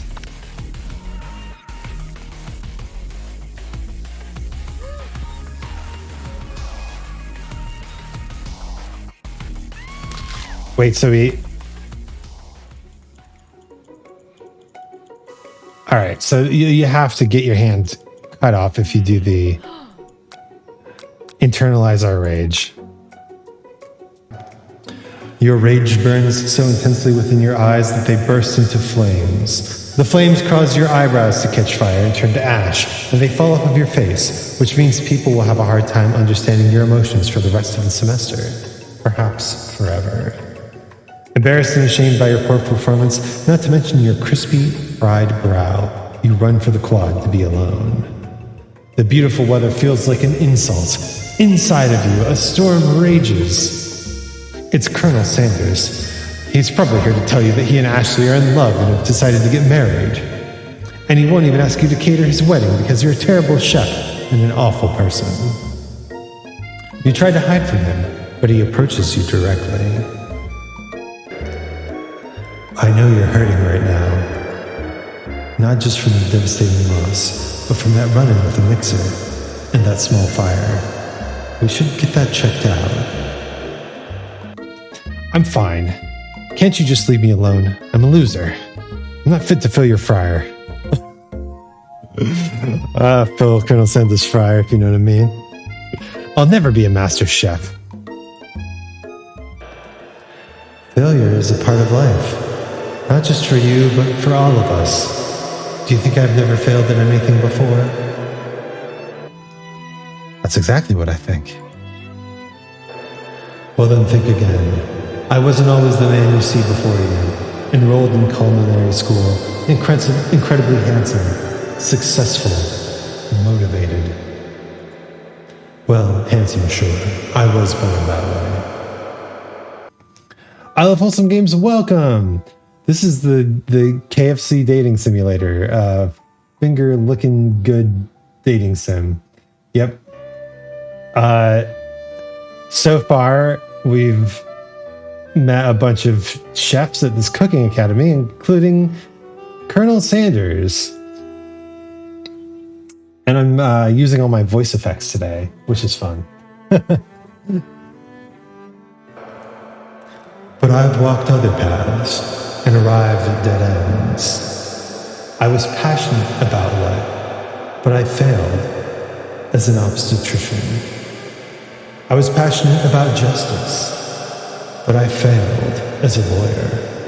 I was passionate about livestock, but I even failed as a mule handler. That one was especially humiliating. Mules can be so cruel. I lost my business partner to a gunfight. I didn't know. People see my delicate ribbon tie and my well-kept beard and assume that I've got it all together, which is true now, but it hasn't always been. Sounds like this guy could really use a hug. I resolved then that I was going to amount to something. No amount of hours, labor, or money would deter me from giving the best I had to give. As Colonel Sanders changes focus, you can see something ignite inside of him. A burning passion. The music is perfectly timed. One has to remember that every failure can be a stepping stone to something better. My new dream is pure. It's honest. It's something that a humble man in a crisp white suit can be proud of. I will create a new chain of chicken restaurants that will bring joy to the entire world and make up for my past misdeed. Yay! Just as your moment grows intimate, you're interrupted by a threatening, shadowy presence. Battle scarred from the night before, you prepare from the worst. It's the spork monster. Borko? It is I. I know I said I wouldn't be back, but after the whole fight to the death thing, maybe you really don't want to see me anymore, but I just wanted to say that I was wrong to attack you, and I apologize. I know what it's like, always having to look over your shoulder. Monster problems, am I right? Oh, thanks, Borko. I'm glad there are no hard feelings. Getting jumped by a giant creature in the dark of the night can really rile a person up. I also wanted to apologize for the way I switched right into attack mode. I know that you're strong, and cooking school can put a person under a lot of stress. Actually, I used to go to this school. I wasn't always a spork monster, you see. I don't believe it. You were a human once? Well, no, I was a golden retriever, but I was still a student. Until one day, some mean kids with a magic spellbook cast a dark enchantment on me, and I was forever transformed. Magic spellbook? Precisely. I procured a copy for myself, but somewhere along the way, I've lost it. If you had such a book, I beg of you, respect it. You're a powerful chef, and you shouldn't rely on dark evil magic. No, you should be protecting the innocent from those who would cheat through sorcery and guile. If you need me, don't fear. I will be there. Sounds like there are some bad cooks in the kitchen of life. Isaac, together I am sure we can defeat them. Come back to my hideaway and we can discuss. A hideaway? A personal invite. You can't imagine what Colonel Sanders' home must be like. But it sounds like you're about to find out. Okay, let's take this in. He's got a chicken decoration over here.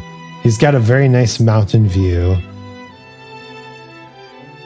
There's him as a baby and him as an old man, proving that he is a being beyond the realm of time. It's a nice little cabin, though. I love the drop fireplace. He was in Egypt, too, apparently. And Kentucky. There's a comb and a little candle that looks like it has some kanji on it, maybe. Hard to tell from this distance. And what's over here? A safe in the wall? Sounds like we're going to get the choice to uncrack the safe, maybe. Find the secret herbs and spices. Stepping inside Sanders' home, Surrounded by his things, you start to feel a special bond with him. It looks like you live such an exciting life, Colonel Sanders. Every day can be an adventure if you approach it with the right attitude. Long ago, I made the decision to never stop searching, never stop working, never stop imagining. Have you been working on any new recipes of your own lately? I'm always excited to talk about food with another ambitious chef. Well, there is something. It's just a side dish that I've been tinkering with, trying to find the right balance of flavors and textures. Not sure I've nailed it yet, but I'm close. Colonel Sanders' eyes perk up as he starts to wonder what dish you might be describing. It's meant to pair with something spicy or something crispy, or both, perhaps. Now you've got him right where you want him. Should you reveal your new creation to him, or keep it a secret just for you? Reveal it. You decide that you're as ready as you'll ever be to share your original cooking with Colonel Sanders. Before you can talk yourself out of it, you decide to dive in head first. You reach into your lunch bag for a special dish you've been keeping on ice all day. I present to you my original coleslaw. Of course. Get ready for some advertisement reading. The shredded cabbage dish glistens in the light of Colonel Sanders' ILYCS hideaway.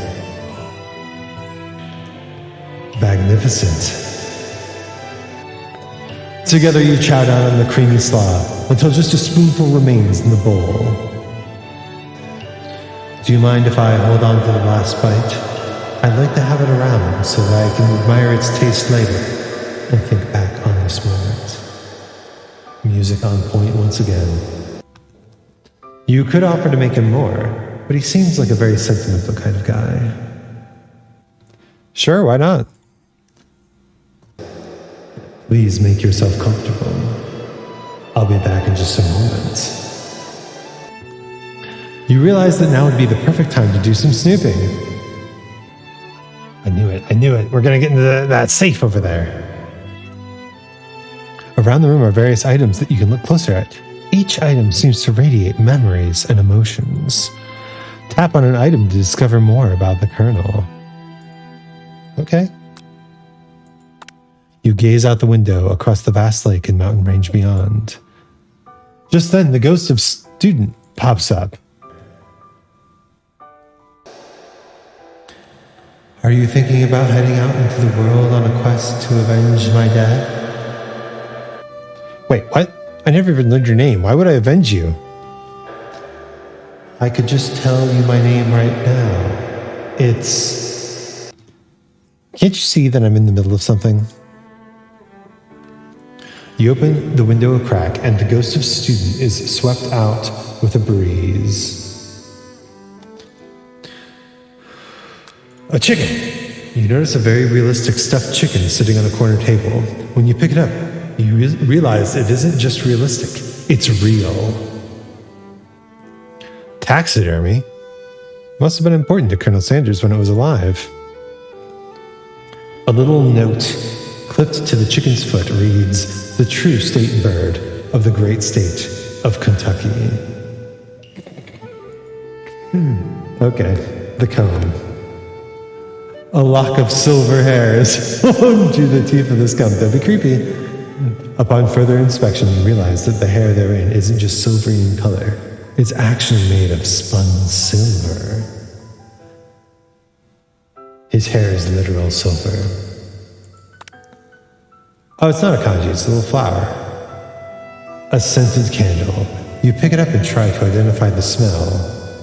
Power tool. Freshly starched collar. Piece of wood floating in a lake. Summer of 69. Bite of 87. No, it's one of the secret recipe ingredients. It's... Oh, the door opened. No, but I want to explore more. One of the framed photos shows an old man who looks a bit like Colonel Sanders, standing with a friend. They hold fried chicken drumsticks and appear to be cheersing them. You look closely and see there's a short inscription. I wonder who my friend Pete is. Next up, you take a closer look at a large urn sitting on a nearby pedestal. There's a plaque on it. It's dusty, but when you wipe it off, you can read the inscription. It says, "Here lies the ashes of all my past careers and business failures." That's kind of dark. Poor guy. The photo appears to be Colonel Sanders, except he's an old man visiting the pyramids of Egypt. Maybe this is where he discovered one of his secret herbs and spices? An adorable little baby boy crawls across the floor. From the goatee and mustache combo he sports, you figure that this must be Colonel Sanders himself. That, or maybe it's the drumstick that seems to be waving like a rattle. Who frames a baby picture of just themselves? Probably the same type of person who would make their own face the logo of the company they founded. Am I right? This must be where he keeps the secret recipe. You think for a moment, what number is important to Colonel Sanders? Then it dawns on you. As soon as you turn the dial to 111111, the safe opens. Inside it, you find a single note. Can chicken. Let's read it in Sanders' voice. Can chicken be prepared sashimi style? No. Please don't eat raw chicken. Alright, I think that's everything, right? Okay, let's go to the door. You open the door to Colonel Sanders' closet and find a row of his signature white suits hanging within. You take one off its hanger and try it on.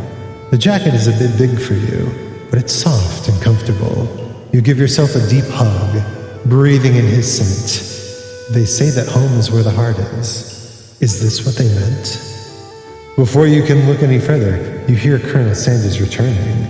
He has a new dish that he's been working on, and he wants you to taste it. You try to act casual until he asks you why you're wearing his jacket. I don't usually loan those out, but I must say, it does look good on you. Oh crap, the jacket! You forgot to take it off. We have to be bold. Make the big move. Whoa, this isn't that kind of game. Not that we blame you for trying. Sexy game? But still. Game over. Okay. The Colonel's too pure. We tried to go for the sex route. Oh boy. Alright. This is gonna take a while. Let's avoid that annoying sound.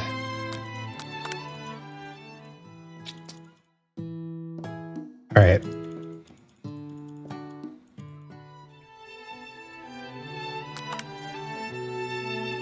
Oh, good thing we picked the right one. The slaw. Okay.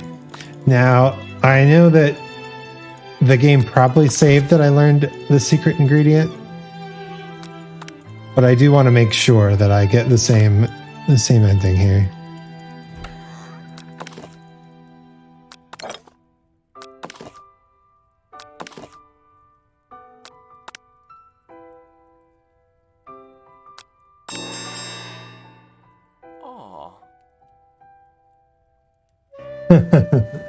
All right. A big move. This ain't that kind of game. Time to fess up and tell the truth. You confess. I think I've developed feelings for you. I might be developing feelings for you too, but I'm concerned. I can't let anything get in the way of my dreams. Overwhelmed, you take off the jacket and run for the door. But the thought of leaving Colonel in the midst of such an emotional moment break through. gives you a pause. You stop yourself. Colonel? Yes. Isaac? I honestly think that this might be the beginning of something wonderful.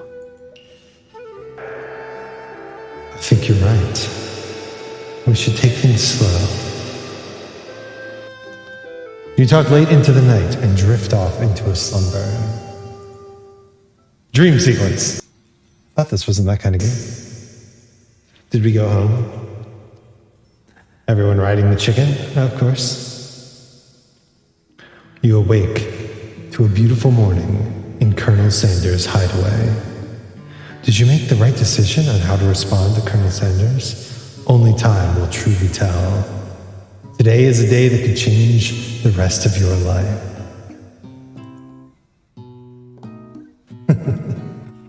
It is a cute game. The writing in this game is pretty cute and funny. Aside from the very obvious shilling of chicken that they're doing. You think about the new secret ingredient you just learned about. In some jurisdictions, isn't even legal. But if the recipe is a secret, how will they know? Your thoughts are interrupted when Colonel Sanders emerges into the room. He's holding a gorgeously plated breakfast, and your mouth waters at the sight of it. Big chicken out to corrupt the minds of the youth. Yeah, what are they thinking? Damn you, KFC. You're just a pawn in the pocket of Big Chicken. Here's a sample breakfast I just whipped up.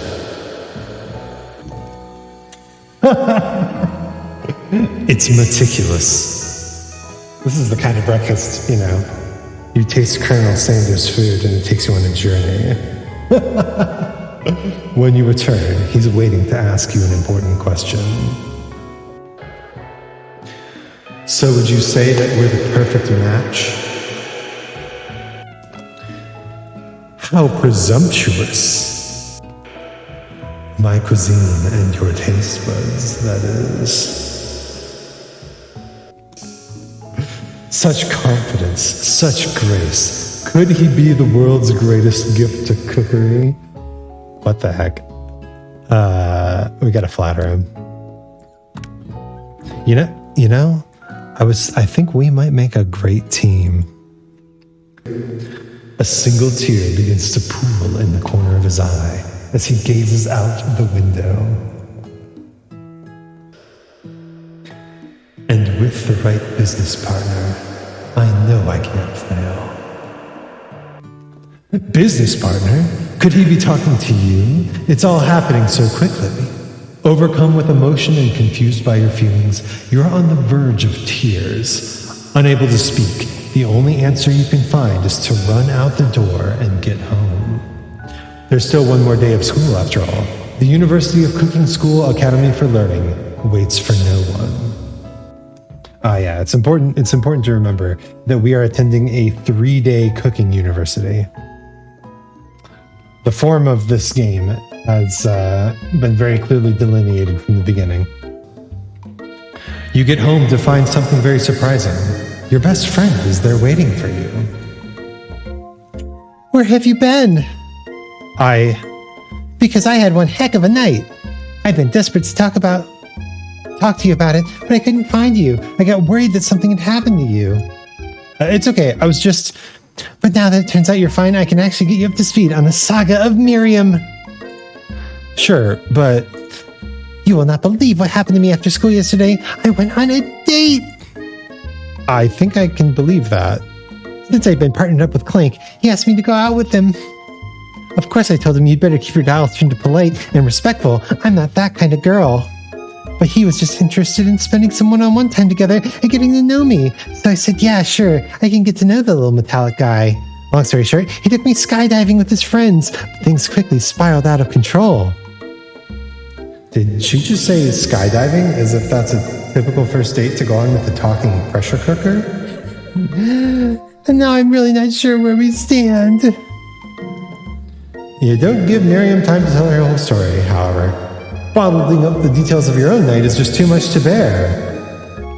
And I went on a date too, back to Colonel Sanders' house where I spent the night with him. You what? Nothing happened, but the emotional connection? Wowzers. Wowzers. On a scale from cold and unfeeling to wowzers, how deep are your emotional connections? Miriam offers to support you no matter what you do.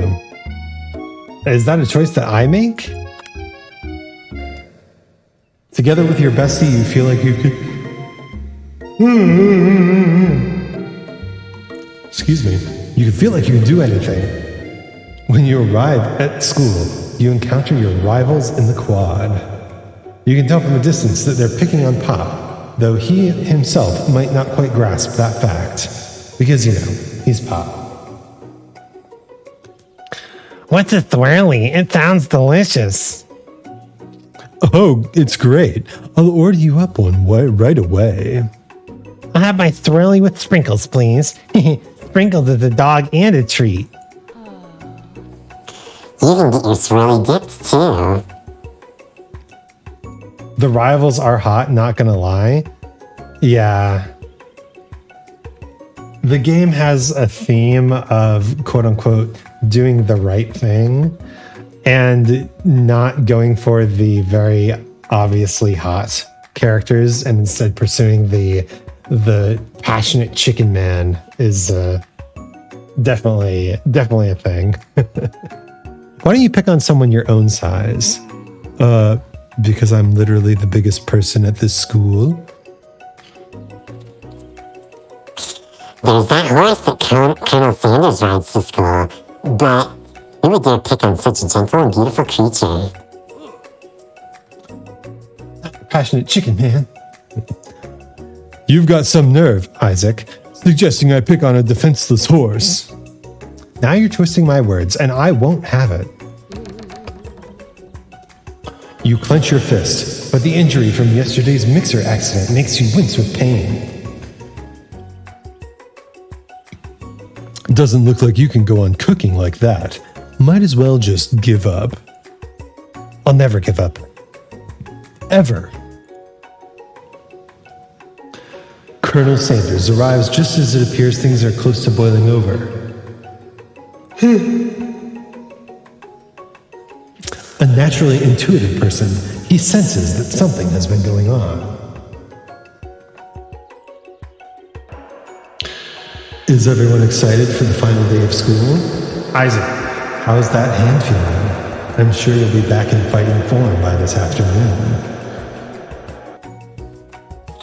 Aren't you concerned about my hands, Colonel?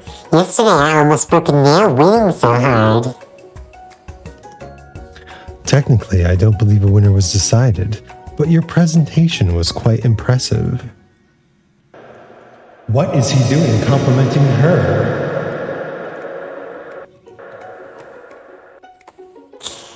But what about the flavor of my delicate warm gooey chocolate sauce?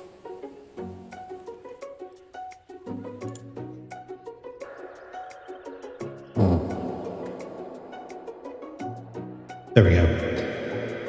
Still learning these mic filters.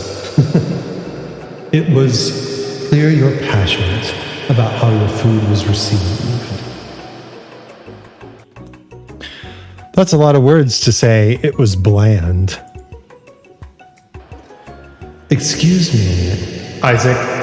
I am more than capable enough to speak for myself.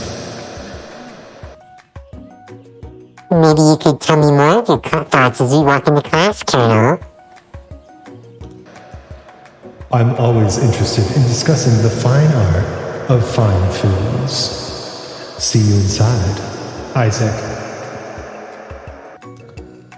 Annoyed by Colonel Sanders' inability to see Ashley for who you know she really is, you walk across the quad to get some distance. In an attempt to distract yourself from how slighted you feel by that interaction with Ashley, you take out the spellbook you recovered yesterday and start flipping through the pages.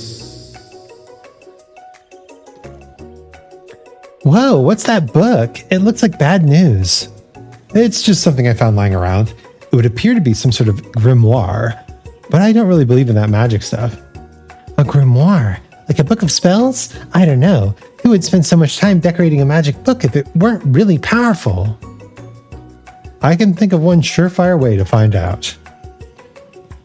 You open to a page covered with arcane warnings, cast only in case of extreme emergency. It says around the edges of the page. I could use this spell here that says it will erase anyone I choose from all of my memories. If I scrub out Colonel Sanders, it would probably help me focus better on the upcoming final exam. That is way drastic. Couldn't you do something else? Like anything else? Not rooted in dark magic? Maybe tie a string around your finger? Okay, fine, that is drastic. But desperate times call for desperate measures. You've got a memory erasing spell sitting right in front of you, and a pretty good excuse to try it out. Now this is the choice, right? Do we forget about our passion for Colonel Sanders, or do we do well on our test? Or do we not do well on our test, right? I don't think we should do it. We have to listen to the warning of the book. As a mage. You take your friend's advice and put the book away. It's almost time for class. Sprinkles is already in the room, waiting for the students to arrive. He clears his voice to make a quick announcement. I want you all to know I feel something of a dog moment coming on, but I assure you it's nothing to be afraid of. His cute little nose scrunches up, and he begins to breathe quickly. Don't do it.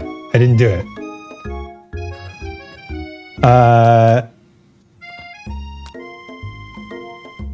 He must be hungry.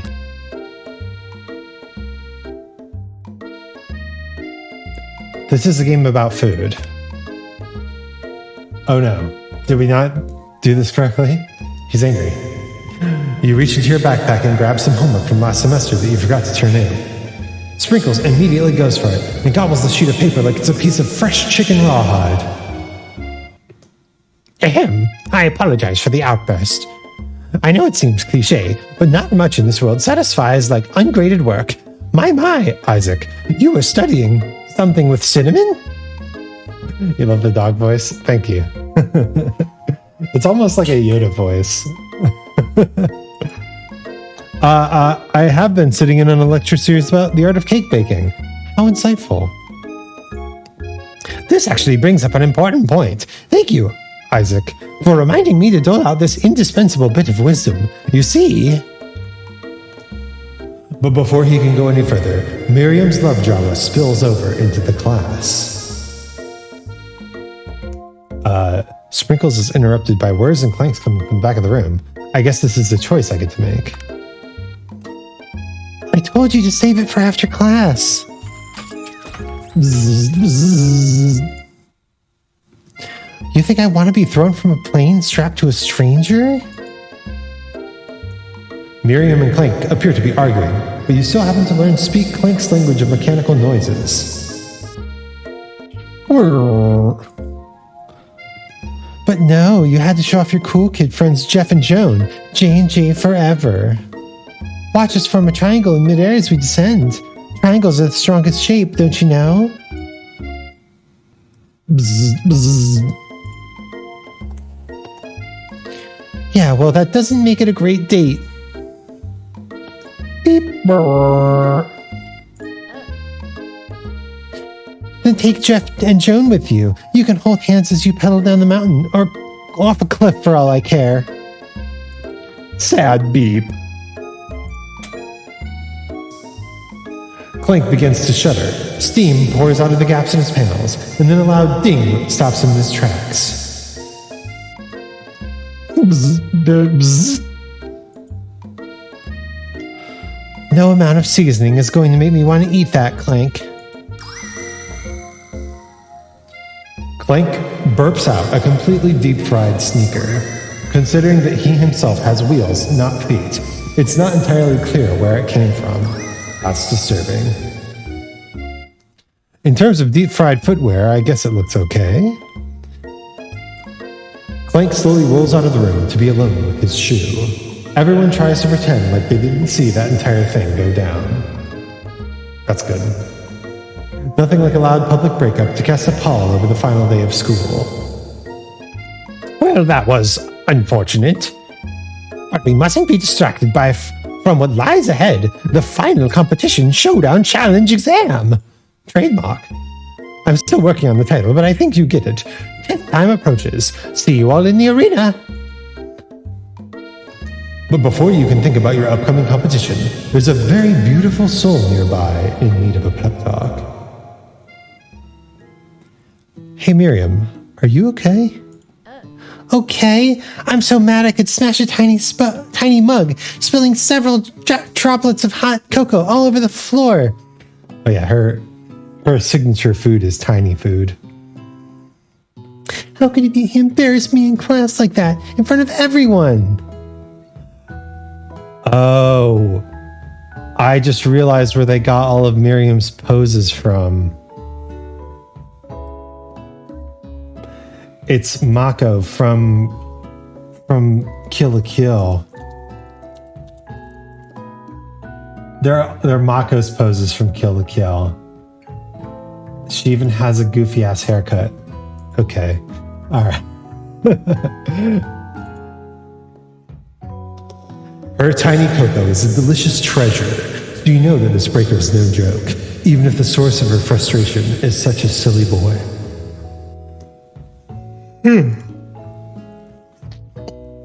I know that you know this, but I'm gonna say it out loud. You don't need anyone. Me and you, we're gonna cruise through this final test and hit the carpool lane to Success City. Miriam brightens up, imagining the wind rushing through her short bangs, but she hesitates to embrace the feeling all the way. You're not gonna saddle up on Colonel Sanders' stallion and ride off into the sunset without me? Of course not. Well, maybe, sort of, but I'm sure there's a pony out there with your name on it, and a ranch big enough for both of us and whoever else we want to bring along. It's not Pop or Clank or anyone else you meet today, tomorrow, or in this whole year. So what? You're a special person who shouldn't settle for the first someone to show a little interest anyhow. Miriam gives you a big hug and wipes the tears from her cheeks. I should really review my menu for today. I'm going to make a very special soup. And I bet the Professor Dog is going to love it up. While you were pep-talking Miriam, you completely missed lunch. That's okay, because you had a better idea of how to spend the time before your exam. You've decided to head to the arena early to practice a dish. This is it, the location of your final challenge. A test of will, a test of courage, a test of talent. And the chance to beat the pants off of Van, the supposed man, and his eviler counterpart, Ashley.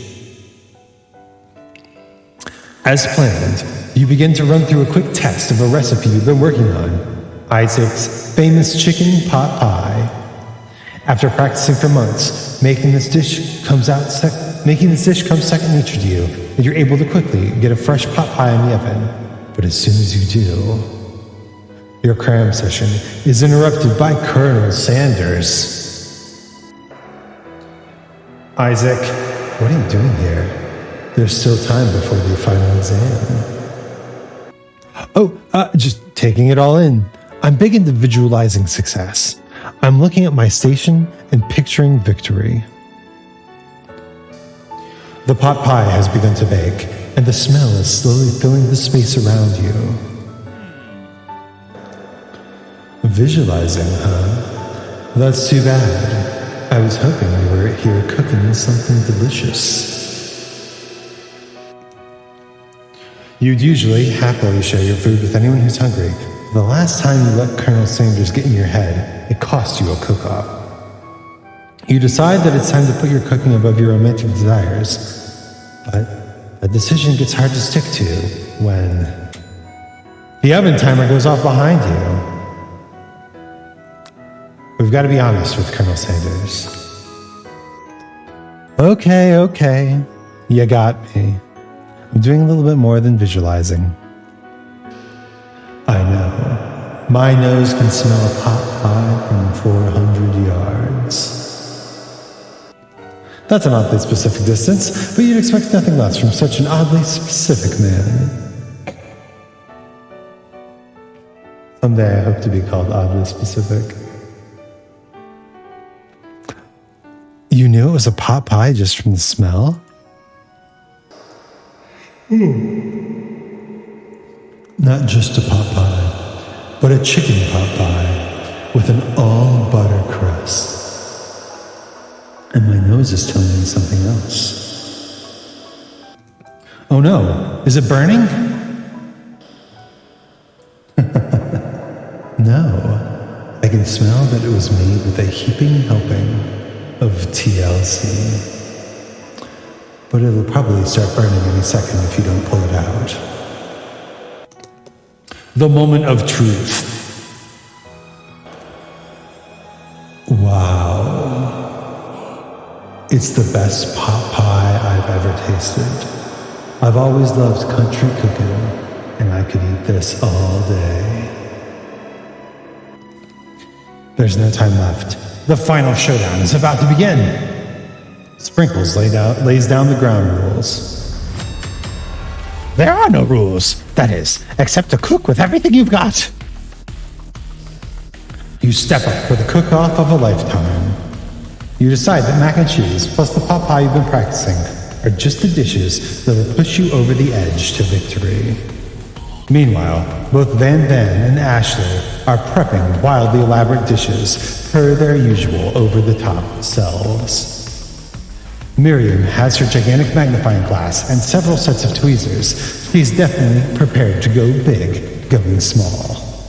Colonel Sanders seems to be harnessing his 11 herbs and spices, but he is trying to find a way to improve on something perfect. His original, copyright, fried chicken. The intensity in the room starts at a full 10 out of 10 with a frenzy of action. Everyone is calling out really cool special cooking moves as they prepare their food. Wow, this is getting serious. Colonel Sanders batters his chicken as it levitates through the air. Egg wash! Miriam furiously injects ingredients into an itty-bitty pot of broth. Best friend batter blaster. Van flexes his pectorals as he chops open a sea urchin. Let's rock and roid.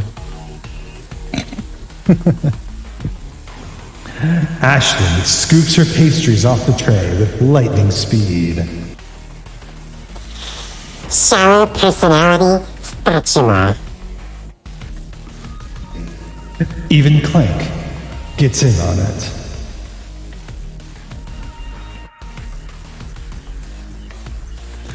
Five dial pressure point. Chicken cooking technique. Wait, where did Clank learn to speak English? It's the singularity, as was foretold. We mustn't let that happen, or the appliance uprising will take us all. Self-destruct. Van quickly unplugs Clank and rolls him out the back door of the arena. Just to be clear, that's the second character that has died this game. As you frantically prepare your dish, you notice Ashley has her spellbook out. Is she going to use some dark magic to turn the tide? You've got a book of your own, and you're desperate not to see her win another battle. Should you take this opportunity to fight magic with magic, even if it's almost certainly evil magic? This seems a little too obvious. We learned from Colonel Sanders. Do it the hard way. Who needs magic when you've got passion? I'm going to do it the hard way. Colonel Sanders sees that you've chosen to win on your own terms, and he gives you a subtle wink from across the room. I believe in you, Isaac. Miriam notices too.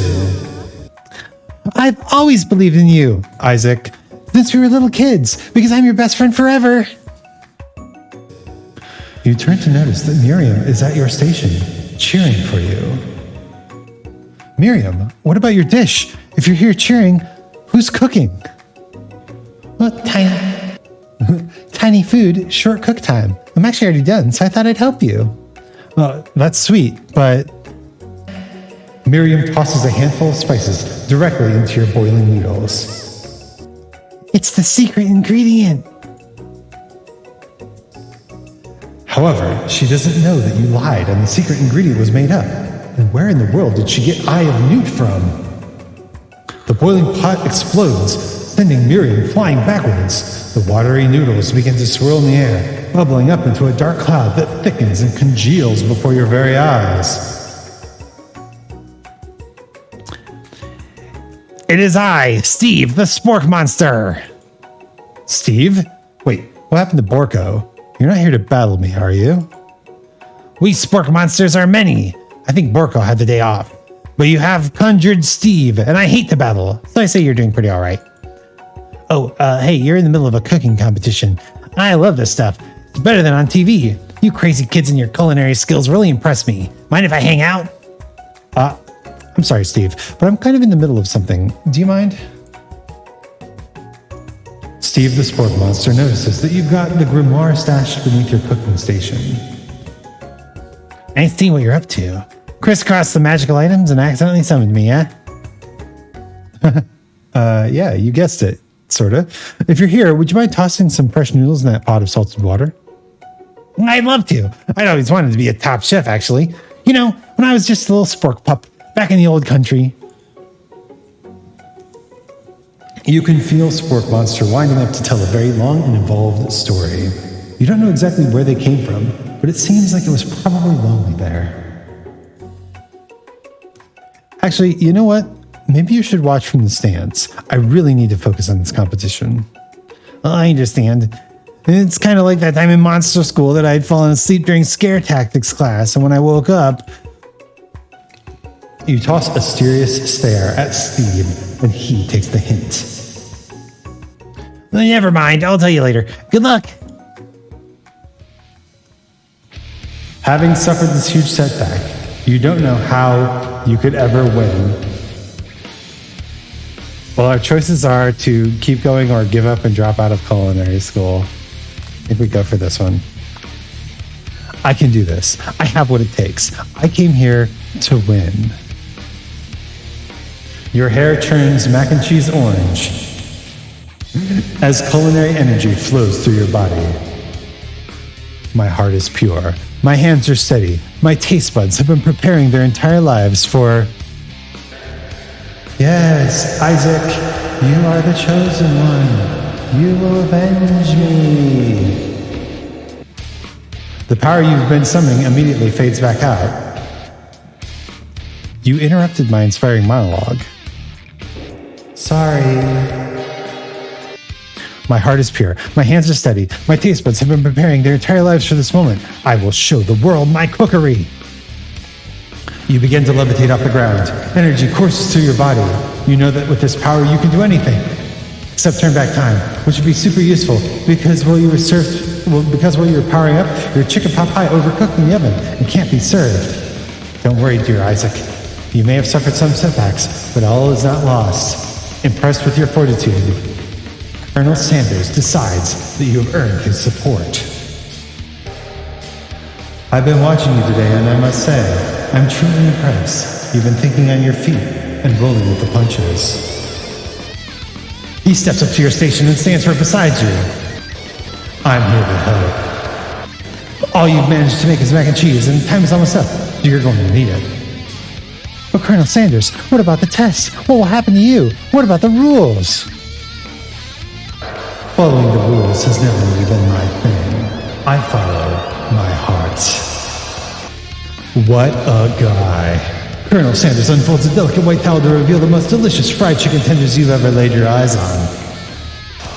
And besides, sometimes unexpected combinations can have surprising effects that can surpass their individual effort. Are you suggesting? If we combine forces, we can form the perfect food union. Time's up, students. With time expired, it's the moment everyone has been waiting for. You must now prepare to present your dishes. A handful of students stand tall, but the class seems incomplete. It seems we're missing some students. Pop? Plank? From off screen, you hear a pure and innocent giggle that can only come from one student. I'm flying. Sounds like it's coming from that broom closet over there. Miriam, would you mind? Inside the closet, you see Pop, hanging on a broom hook by the elastic of his underpants. Pop, get down there from there right now. Let me guess. Did Van Van have something to do with this? When someone asks for a wedgie, who am I to refuse? I thought a wedgie was a salad. It looks like Pop is eliminated from the challenge, seeing how he didn't cook anything. I can't feel my legs. May I be excused? Sure. You kids and your pranks. I must say, it's not the worst prank in UCSAL history, but it's not exactly yearbook material. Wait a second. Pranks. Clank! Where did that pressure cooker roll off to? You wait to hear a signature whir, beep, or other onomatopoeia, but there's none. Somehow, he must have gotten unplugged, I guess. Well, we'll have to figure that out later. That leaves only 4 remaining students. Please collect your final projects. Yes, it has been a long semester. Wow, 3 whole days long. But after days of hard work, the time has come for me to eat. Miriam, please step forward. Now describe your dish. I've made tender udon noodles in savory soup. Oh, looks pretty good, actually. My word, it's so delicate. Is that a teeny tiny Naruto maki I spy afloat in this itsy bitsy bowl? Yes, chef. Please call me Sprinkles. Chef is my father's name. Yes, Sprinkles, and some green tea made from baby tea leaves that I picked myself. Sprinkles carefully sniffs around the dish before opening his mouth and letting just the tip of his pink dog tongue dip into the bowl. Sublime! Would anyone else like a taste? Oh, come on, I'm not one of those dogs who doesn't floss. I even have a really cute electric toothbrush for dogs. Oh, fine, I'll enjoy it all by myself. And in a flash, the entire meal has been devoured. Not that it took much. It was less than a thimble's worth of soup. A plus. Rarely do I taste a dish with as much love poured into it as yours. Miriam is overjoyed. She gives you a huge hug. Thank you, Isaac, for helping me to believe in myself. Van Van, you're up. Now describe your dish. I made uni over smooth egg custard in an axe-hewn urchin shell, topped with caviar. Does not look good. Did you skewer one type of urchin with spines from a second, different colored type of urchin? Yes, Sprinkles. A bit much, don't you think? That's exactly why I did it. A bit much is kind of my brand. Doesn't it look cool? Sprinkles leans in to stiff the uni, but he can't get his nose closed on account of all the spikes. He begins to paw it erratically, causing custard to slosh around. Please be gentle with my cuisine. Finally, Sprinkles goes in, tongue first, but he can't get past all the needles. He reels back as his tongue is poked and prodded. Ouch, my tongue. The professor appears to be having an allergic reaction to the sting. I can't eat this. It keeps poking my tongue. Disqualified. A stunning turn of events. Who would have thought that serving food in a bowl made of needles could have made it difficult to eat? Dejected, Van Van does not go gentle into the night. Disqualified for glamour? Don't discount simplicity. This This isn't the last you've heard of me. Before forcing us to endure his swollen tongue for another moment, Sprinkles graciously laps up a bowl of milk. I know. Yeah, I'm a dog and I drink milk. Get over it. Sometimes it helps calm my agitated tongue. Next student, Ashley, it's time to step up. Now describe your dish. I made orange blossom Turkish delight in a light rose water syrup topped with French meringue connected by sugar glass. Wow. Well, that actually doesn't sound too bad. Indeed, it's quite delightful. However, I'd ask you to please refrain from eating it or attempting to taste it in any way. It's very fragile and meant to be a display piece. Don't eat the food at a cooking school? Got toast in your ears or something? Isaac, I told you, it's a display piece.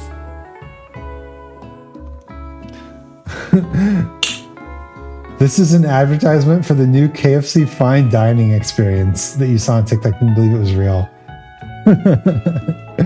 Is that a real thing? The KFC fine dining experience? KFC fine dining. KFC fine dining. Wow. Yeah. It was announced. Oh, wait a minute. Wait just a minute.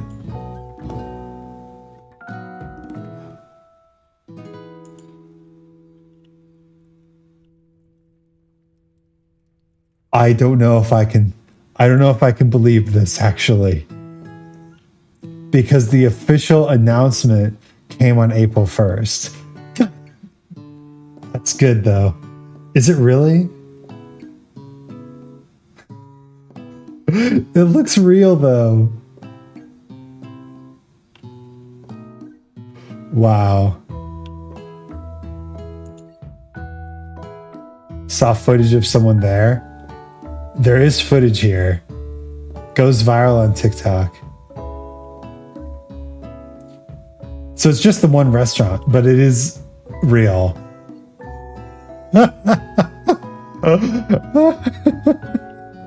That's great. They showed the dishes they ate and everything. That's pretty funny. Very cute. All right.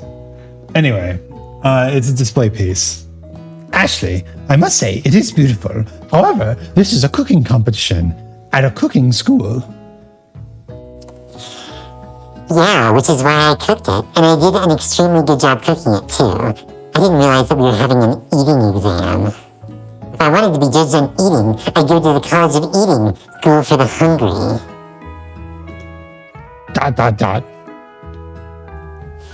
I suppose you could smell it if you absolutely insisted, but don't breathe too hard, you might disrupt the sugar spiral. If the food cannot be eaten, it cannot be judged. You're disqualified. Rage overtakes Ashley, and she finally cannot keep her two-faced routine up. You wouldn't know high-end cuisine if it cooked you. And with that, Ashley storms off to rededicate herself to being the best, but this time without being shackled by trying to be fake nice and liked by everyone. This isn't the last you've heard of me, either. If this class gets much smaller, I'll be teaching myself. You and Colonel Sanders, the final cooks, step together. 2 chefs? What began as a delicious bowl of mac and cheese has become something else. God, this looks horrifying. I can feel my arteries just filling with fat. Ugh. He examines it closely, sniffing and eyeballing the bowl. Uh-oh, I don't have a good feeling about this. From somewhere within the room, a literal drum roll plays. Just when I thought I'd seen everything in this kitchen, you give me this thing and completely blow me away. In my 49 years of dog life, I have never tasted anything so delicious and perfectly balanced. It's so delicious, in fact, that everyone passes the class.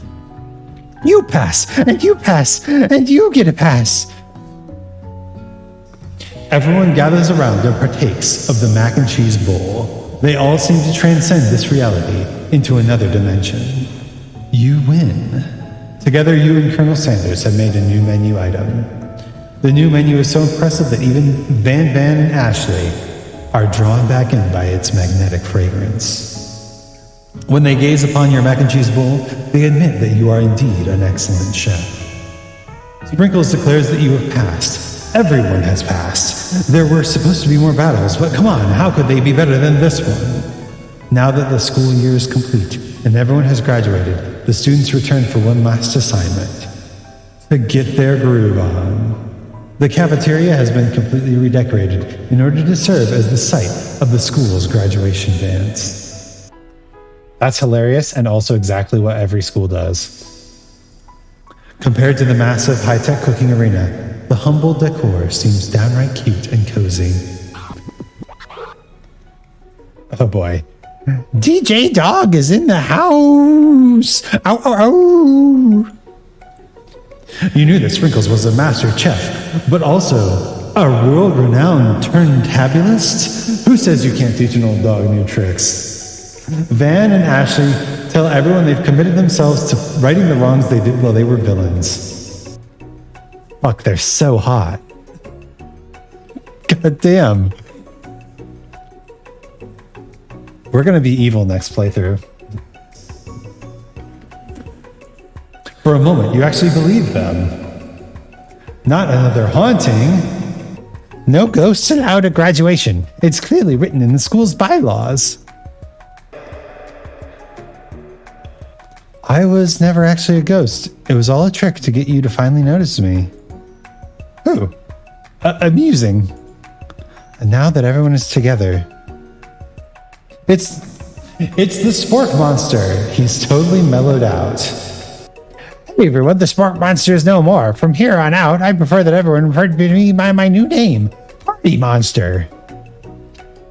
Student tries to finish what he had to say, but everyone is too wrapped up talking to Party Monster.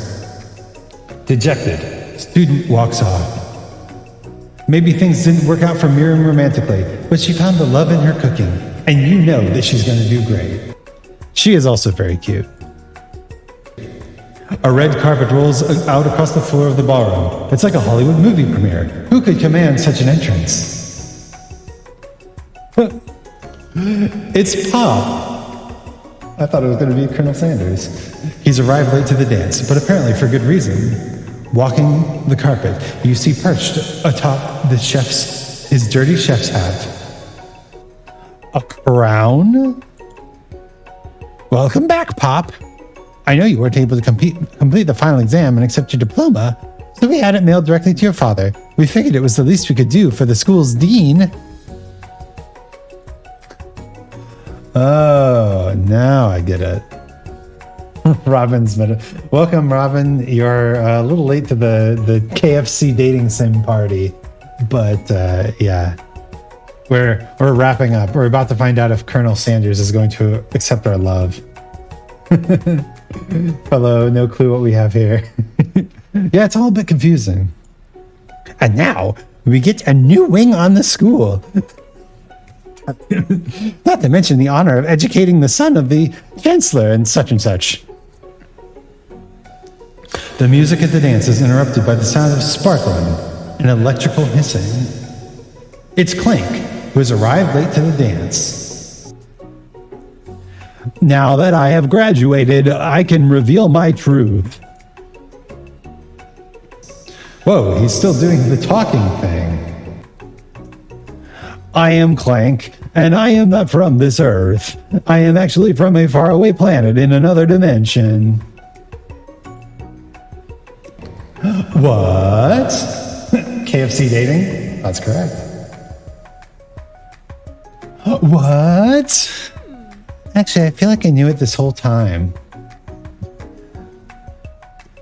Now that I have learned the ways of your kind, I must return.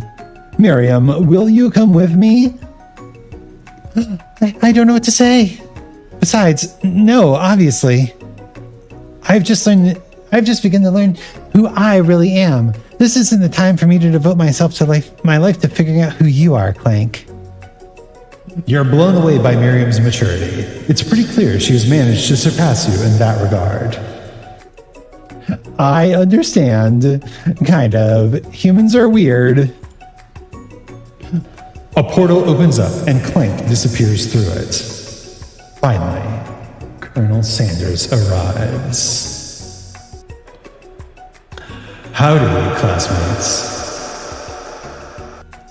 Just like the first day you met him, he has come prepared to feed the entire class. However, it's not enough to just give them a bucket of chicken.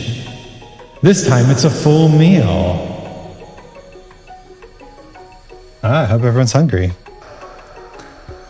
I didn't get to be the most famous chicken man in the history of chicken and man by not reminding people to go out and buy my chicken. I'm just gonna move this down here for a second, just so everyone can see this clearly.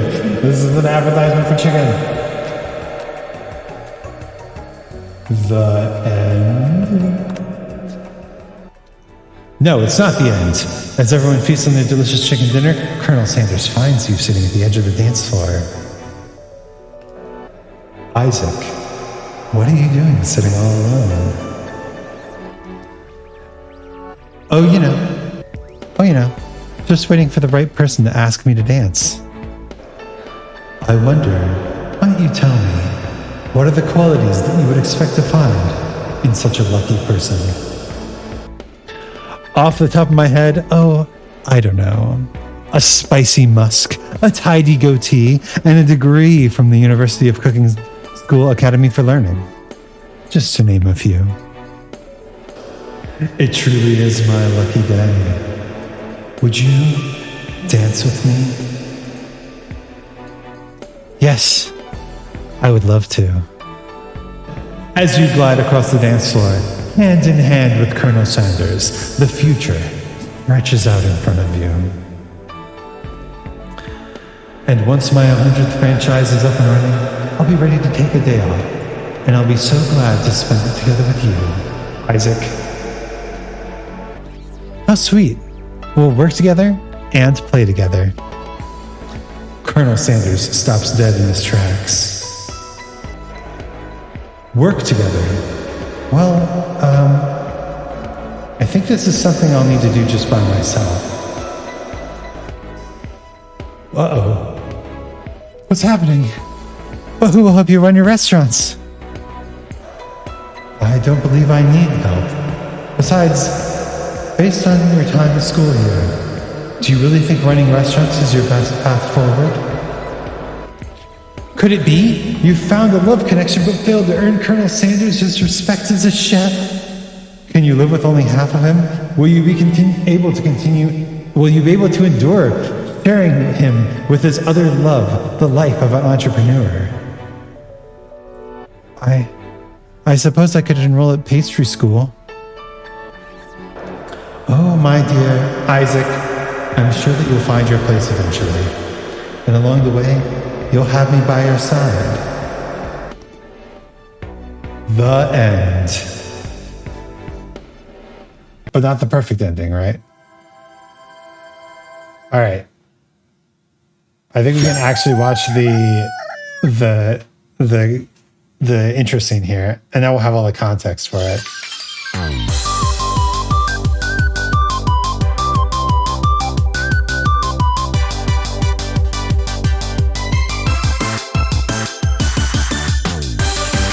Those chibi things are cute. Why don't we get more chibis?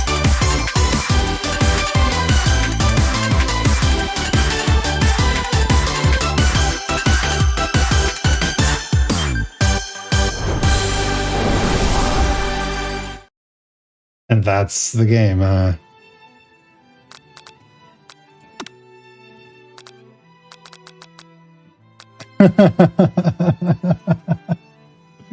That's the game.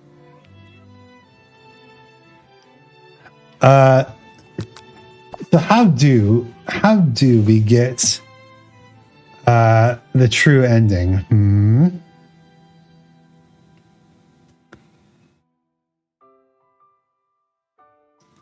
So I have the guide pulled up. We're just going to, like, completionist this. We're going to get the perfect ending. As fast as possible. All right. So apparently there's 11 secret ingredients that we have to collect, which is kind of insane.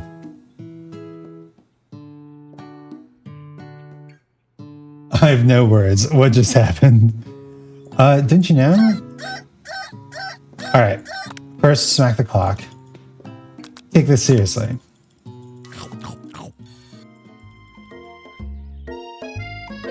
This is what the corporations believe it means to be in love. Okay, we meet the rival. The other rival. The gremlin, of course.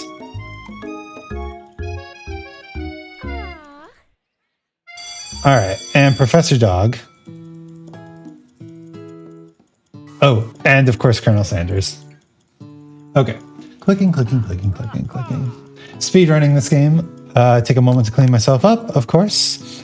And student, whose name we never actually find out. The background character. Plank, the alien, actually. All right, of course we picked the chicken snack. Okay, this time we have to sit by Colonel Sanders.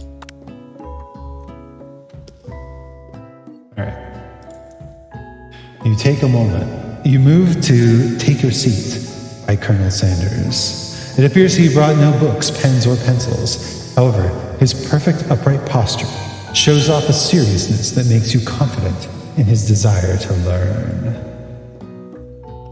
New Game Plus. Exactly. Thanks for offering me this seat. I've only had 2 rules. Do all you can and do it the best you can. It's the only way you ever get that feeling of accomplishing something. That's so inspiring. A little off topic if you ask me, but okay. As soon as you settle into your seat, the professor makes an announcement. Think fast, it's time for the pop quiz. Oh, nice. Okay. Pop quiz time. All right. Extremely important to wash your hands. Horse is to tree as chicken is to feather. The most efficient eating utensil is a spork. Anything can be food for a broken heart as long as it doesn't have too much salt. And he is the best boy. 5 out of 5. Okay. So in this one, we did actually get the secret ingredient. So they're enjoying the chicken tenders, and we must focus our mind.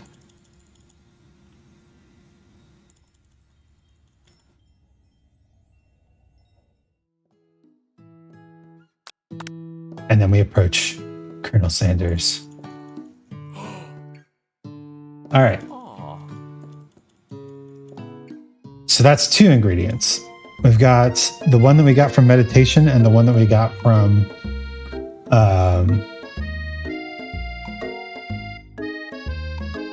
the one that we got from him.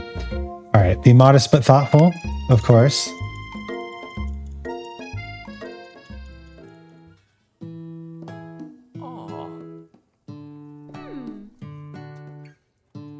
Last time we picked Clank. And I don't think this choice actually matters because of Miriam's story, so let's go with Pop. Sorry, Clank, but I think Miriam will be partnering with Pop today.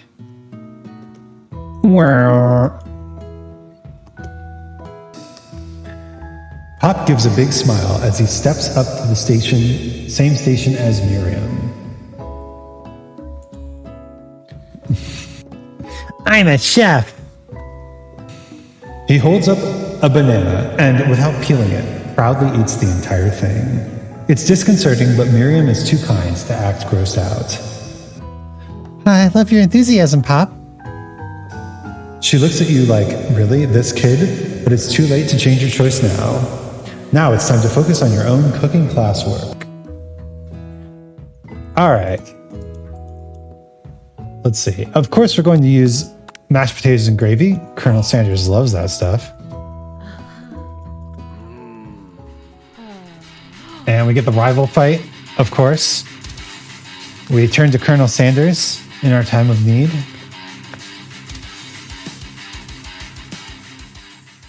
And skip through this.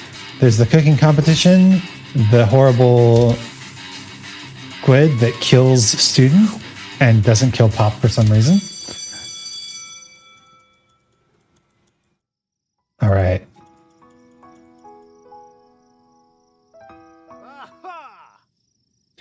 So apparently, we're under attack from the spork monster. Okay.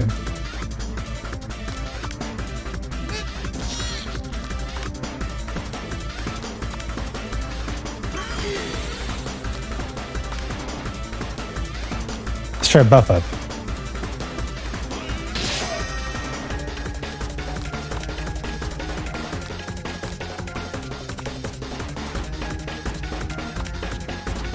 Oh, okay. There were a lot of options there that I didn't realize were there. But the Pop Pie Power Pinch, spare this wretched beast, does way more damage, so. Oh, it's the cookbook. Okay.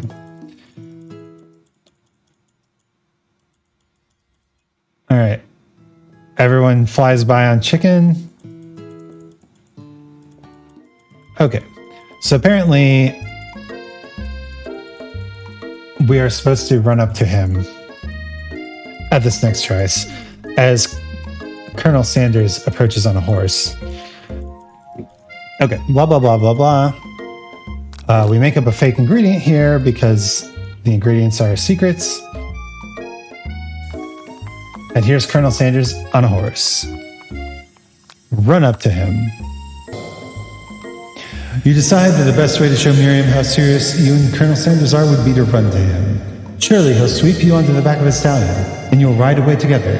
That'll show her good. Oh, Colonel, my Colonel. However, your sudden movement surprised the horse, and it rears up, kicking you directly in the face. The force of the blow completely knocks you out cold. In the darkness, you see a vision. Ooh, Isaac. I'm here to deliver you a message.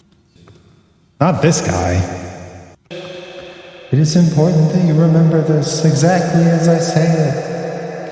If you forget, the world could end. So, you know, it's serious. I've been trapped in a realm beyond, but a great prophecy relies upon my return. Only you can save me. All you need to do is repeat my name 3 times. And that name is... I'm hungry. I'm getting hungry too, dang it. This advertisement for chicken is working. But before you can continue, you suddenly awake. Oh, jeez.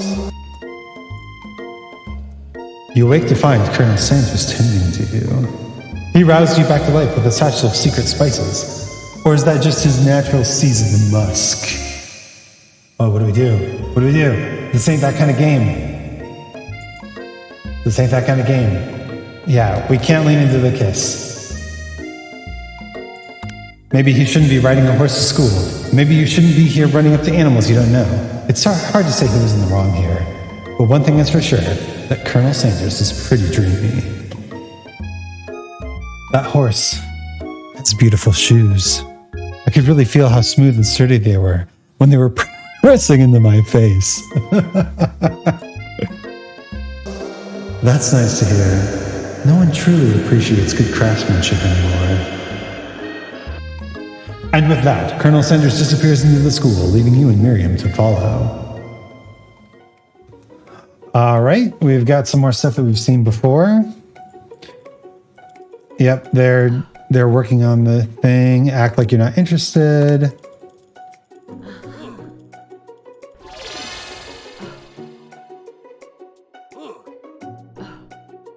click, click, click, click, click.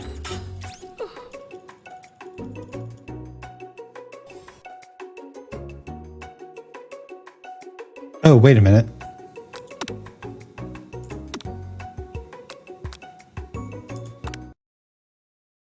Sorry. I just realized that there were a bunch of things that were happening because I was sitting next to Colonel Sanders.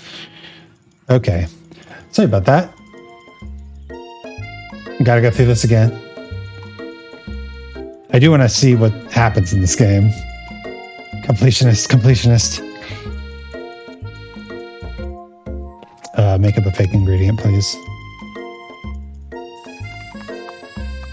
Run to him.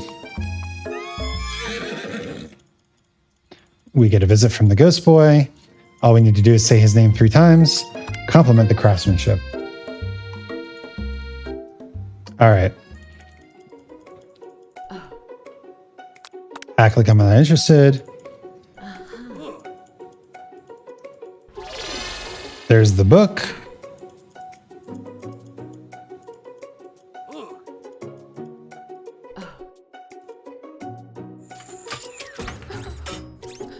Okay.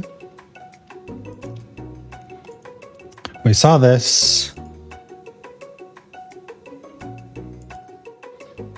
Students, please take your seats. Yep.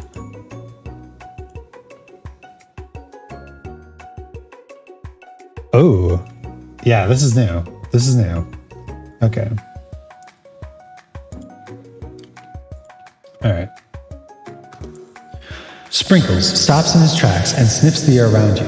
Something has him in a trance. It's the scent left on you from Colonel Sanders. Sprinkles jumps on you and licks your face. Down, boy, down. Auftappen. Is that supposed to be German? That command, shouted by Colonel Sanders, has snapped Sprinkles out of his trance. Wonder what's up with that. Sorry, I just got a little carried away. After he catches his breath, Sprinkle regains control of the classroom. Okay.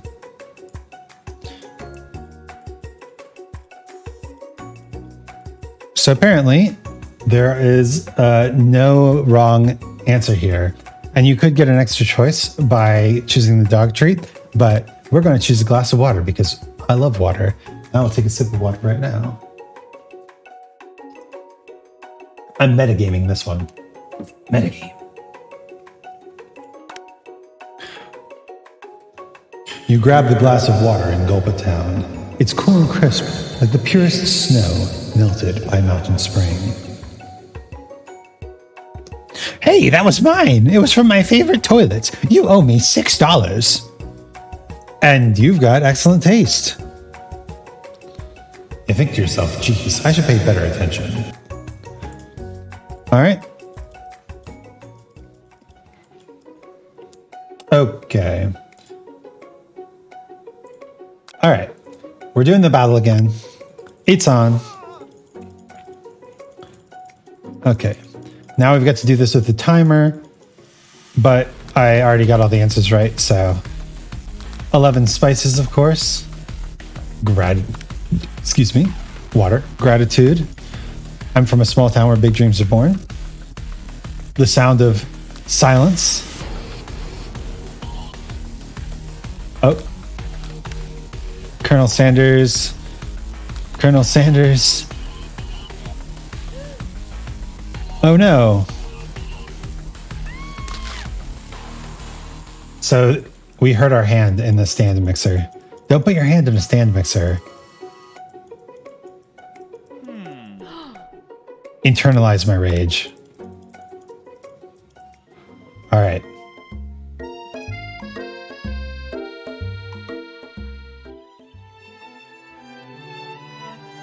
So this is all, yeah, blah, blah, blah, blah, blah. It's the Spark Monster.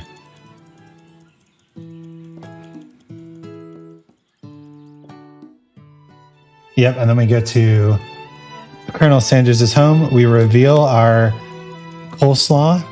Delicious. All right.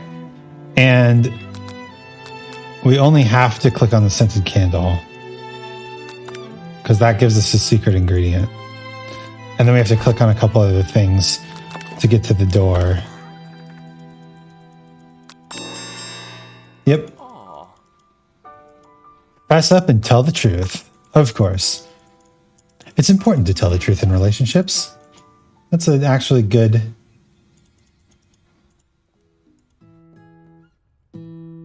Actually, good message. Breakfast. Yep. Flatter him. We're gonna be...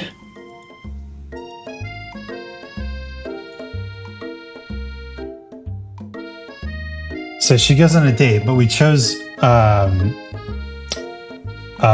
this time. Yeah. All right. Since I've been partnered up with Pop, he asked me to go out with him.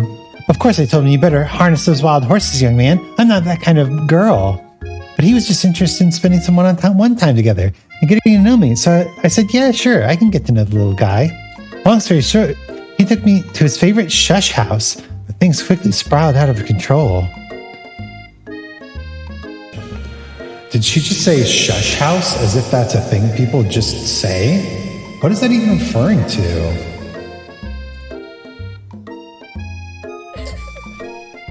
And now I'm not really sure where we stand.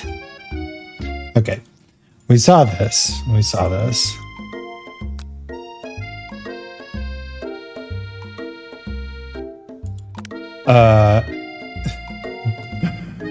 If being obsessed with Colonel Sanders is wrong, you don't want it to be right. After a short argument, you both agree to go your separate ways. That didn't happen last time.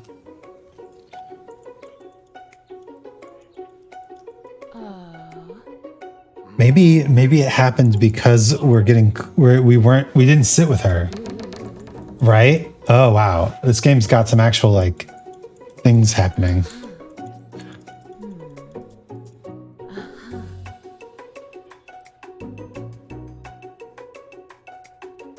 All right, yes, let's see.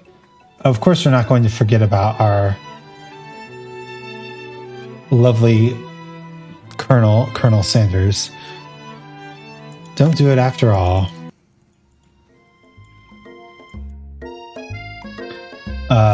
He must be hungry. That was the correct one.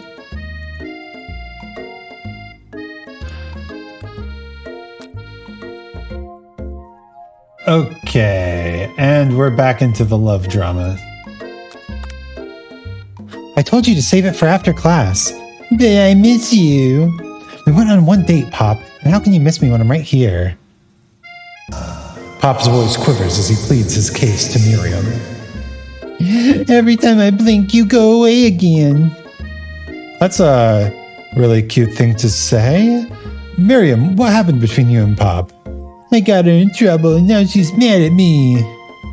I didn't just get in trouble. I got yelled at by Pop's mother, who blames me for getting him banned from every museum we set foot in.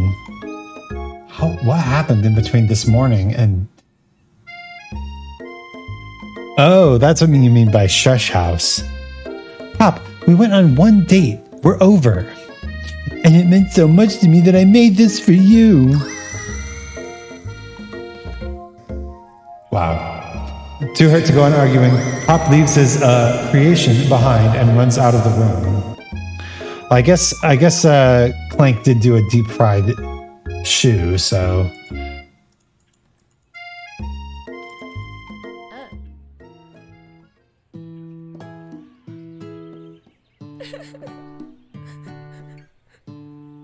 All right. She gets her justification moments. And now we get to...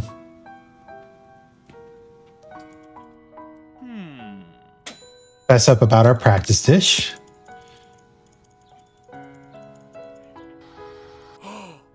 Oh, did you see that? He ate the whole thing.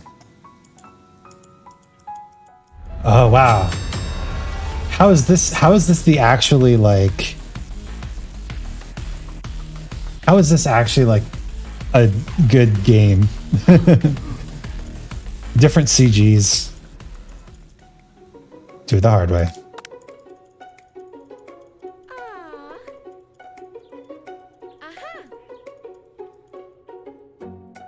Yes, there's a second spork monster. But we just have to summon the extra power from deep within ourselves. Okay.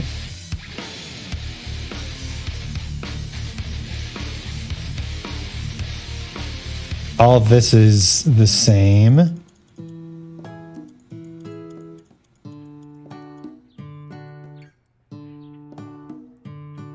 This should be everything we need. So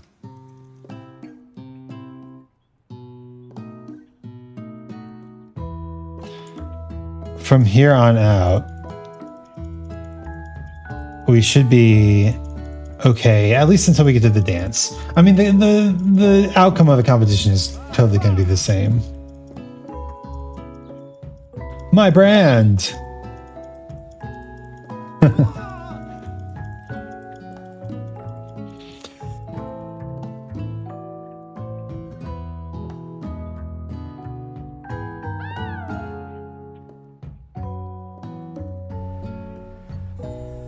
Oh yeah, the mac and cheese bowl with chicken.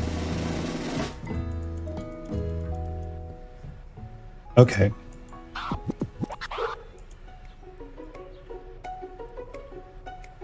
Those two being hot as usual. God damn. Yeah, he didn't actually die.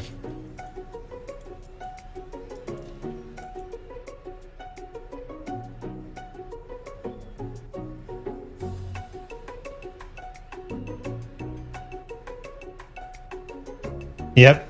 He's actually the dean's son.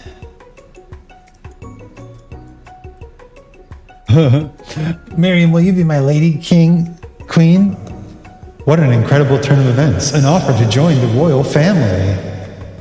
It's like a dream come true. You'll get to be a princess or maybe a queen. I'm not sure if he even knows, but either way, crowns and gowns, baby. I'm sorry, Pop, but I'm not interested. Not now, at least. I've got so much to do with my life. A twist on a twist. So many more 3-day universities to attend. So many tiny foods to meticulously sculpt and then watch get accidentally blown away by a single sneeze. Okie doke. Oh, and then we're going to get...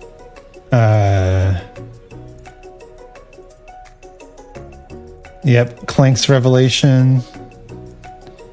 So basically, both Pop and Clank have a revelation, and we just get to see which one gets to propose to Miriam. There's the full meal. The end? No, of course not. No, it's not the end. Why is Miriam still here? Nothing against her. Alright, we saw this.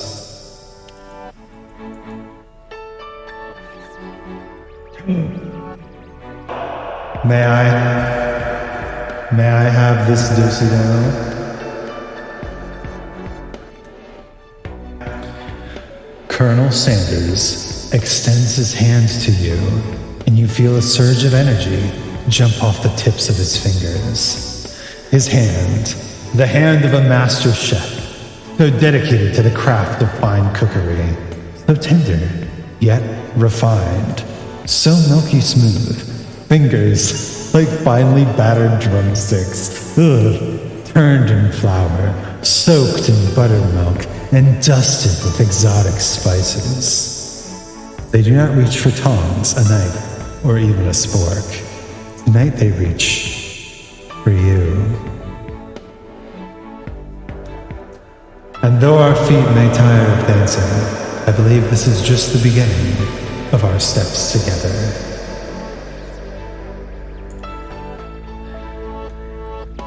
Colonel Sanders, Will you not only join me on the dance floor, but in the kitchen as my co-chef and partner, both in business and in life? You gasp. Could it be? Is he really saying? Me? And you? Together? Ever since I met you, my dream has changed. It's not enough for me to simply open the world's greatest chain of fried chicken restaurants. No, even then, my life would be incomplete without you by my side. So what do you say, partner? I say, I love you, Colonel Sanders. The for real end? Wow, that was a life-changing 3 days. Overwhelmed by everything that just happened between you and Colonel Sanders, you step outside to get some air. The quad is dark and quiet. Too quiet. You start to smell something. Salty. Potatoey. Gravy-y. Just then, Spork Monster appears. Hi, Isaac. You had some pretty sweet dance moves back there. Why, thank you. You weren't too shabby yourself. That moonwalk you did was pretty cool. Oh, you noticed? I'm so embarrassed. Anyway, I had something to ask you. You see, life as a potato-like creature is difficult. I have no place to call home other than people's nightmares. Oh, I had no idea. So I was wondering if I might be able to go home with you. Permanently. I'll run out and get the paper in the morning and everything. What do you say?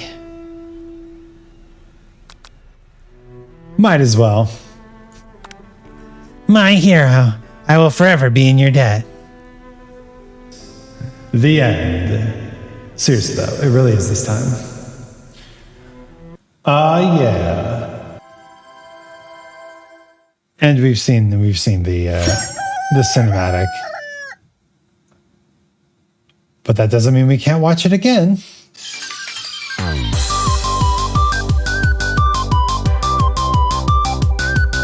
Lots of good art of the other characters here.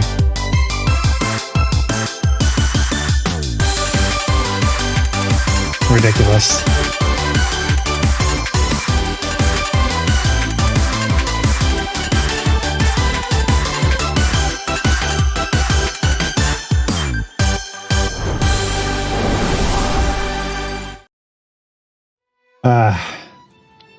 That's it. I Love You, Colonel Sanders, a frankly horrifying dating sim. Oh boy.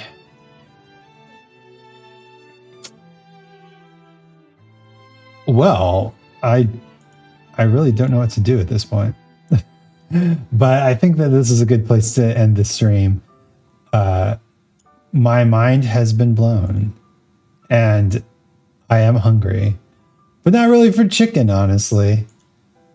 The chicken just, it was also a lot. It was a lot. The chicken was maybe too much.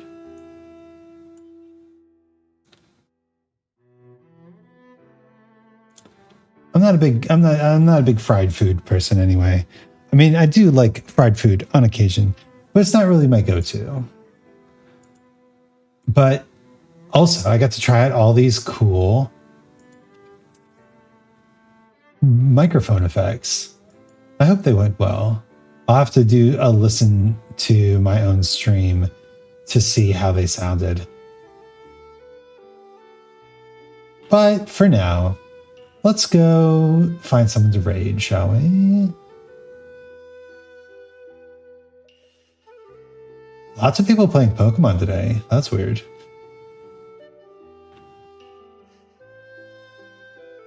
Do we have any?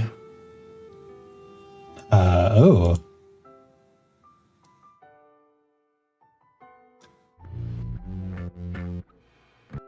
Okay. We're gonna figure out. We're gonna raid this person, Komori Kokoa. They're playing Terraria, which I've heard is a pretty good game. I haven't actually played it myself, but they just started streaming. So let's go give them a nice beginning of stream boost, shall we? Well, thank you everyone for joining. My name is Isaac. This has been a super weird stream. I honestly don't know how to feel about it, but thank you for those who stuck around or stopped by. And let's go raiding. I will see you next time.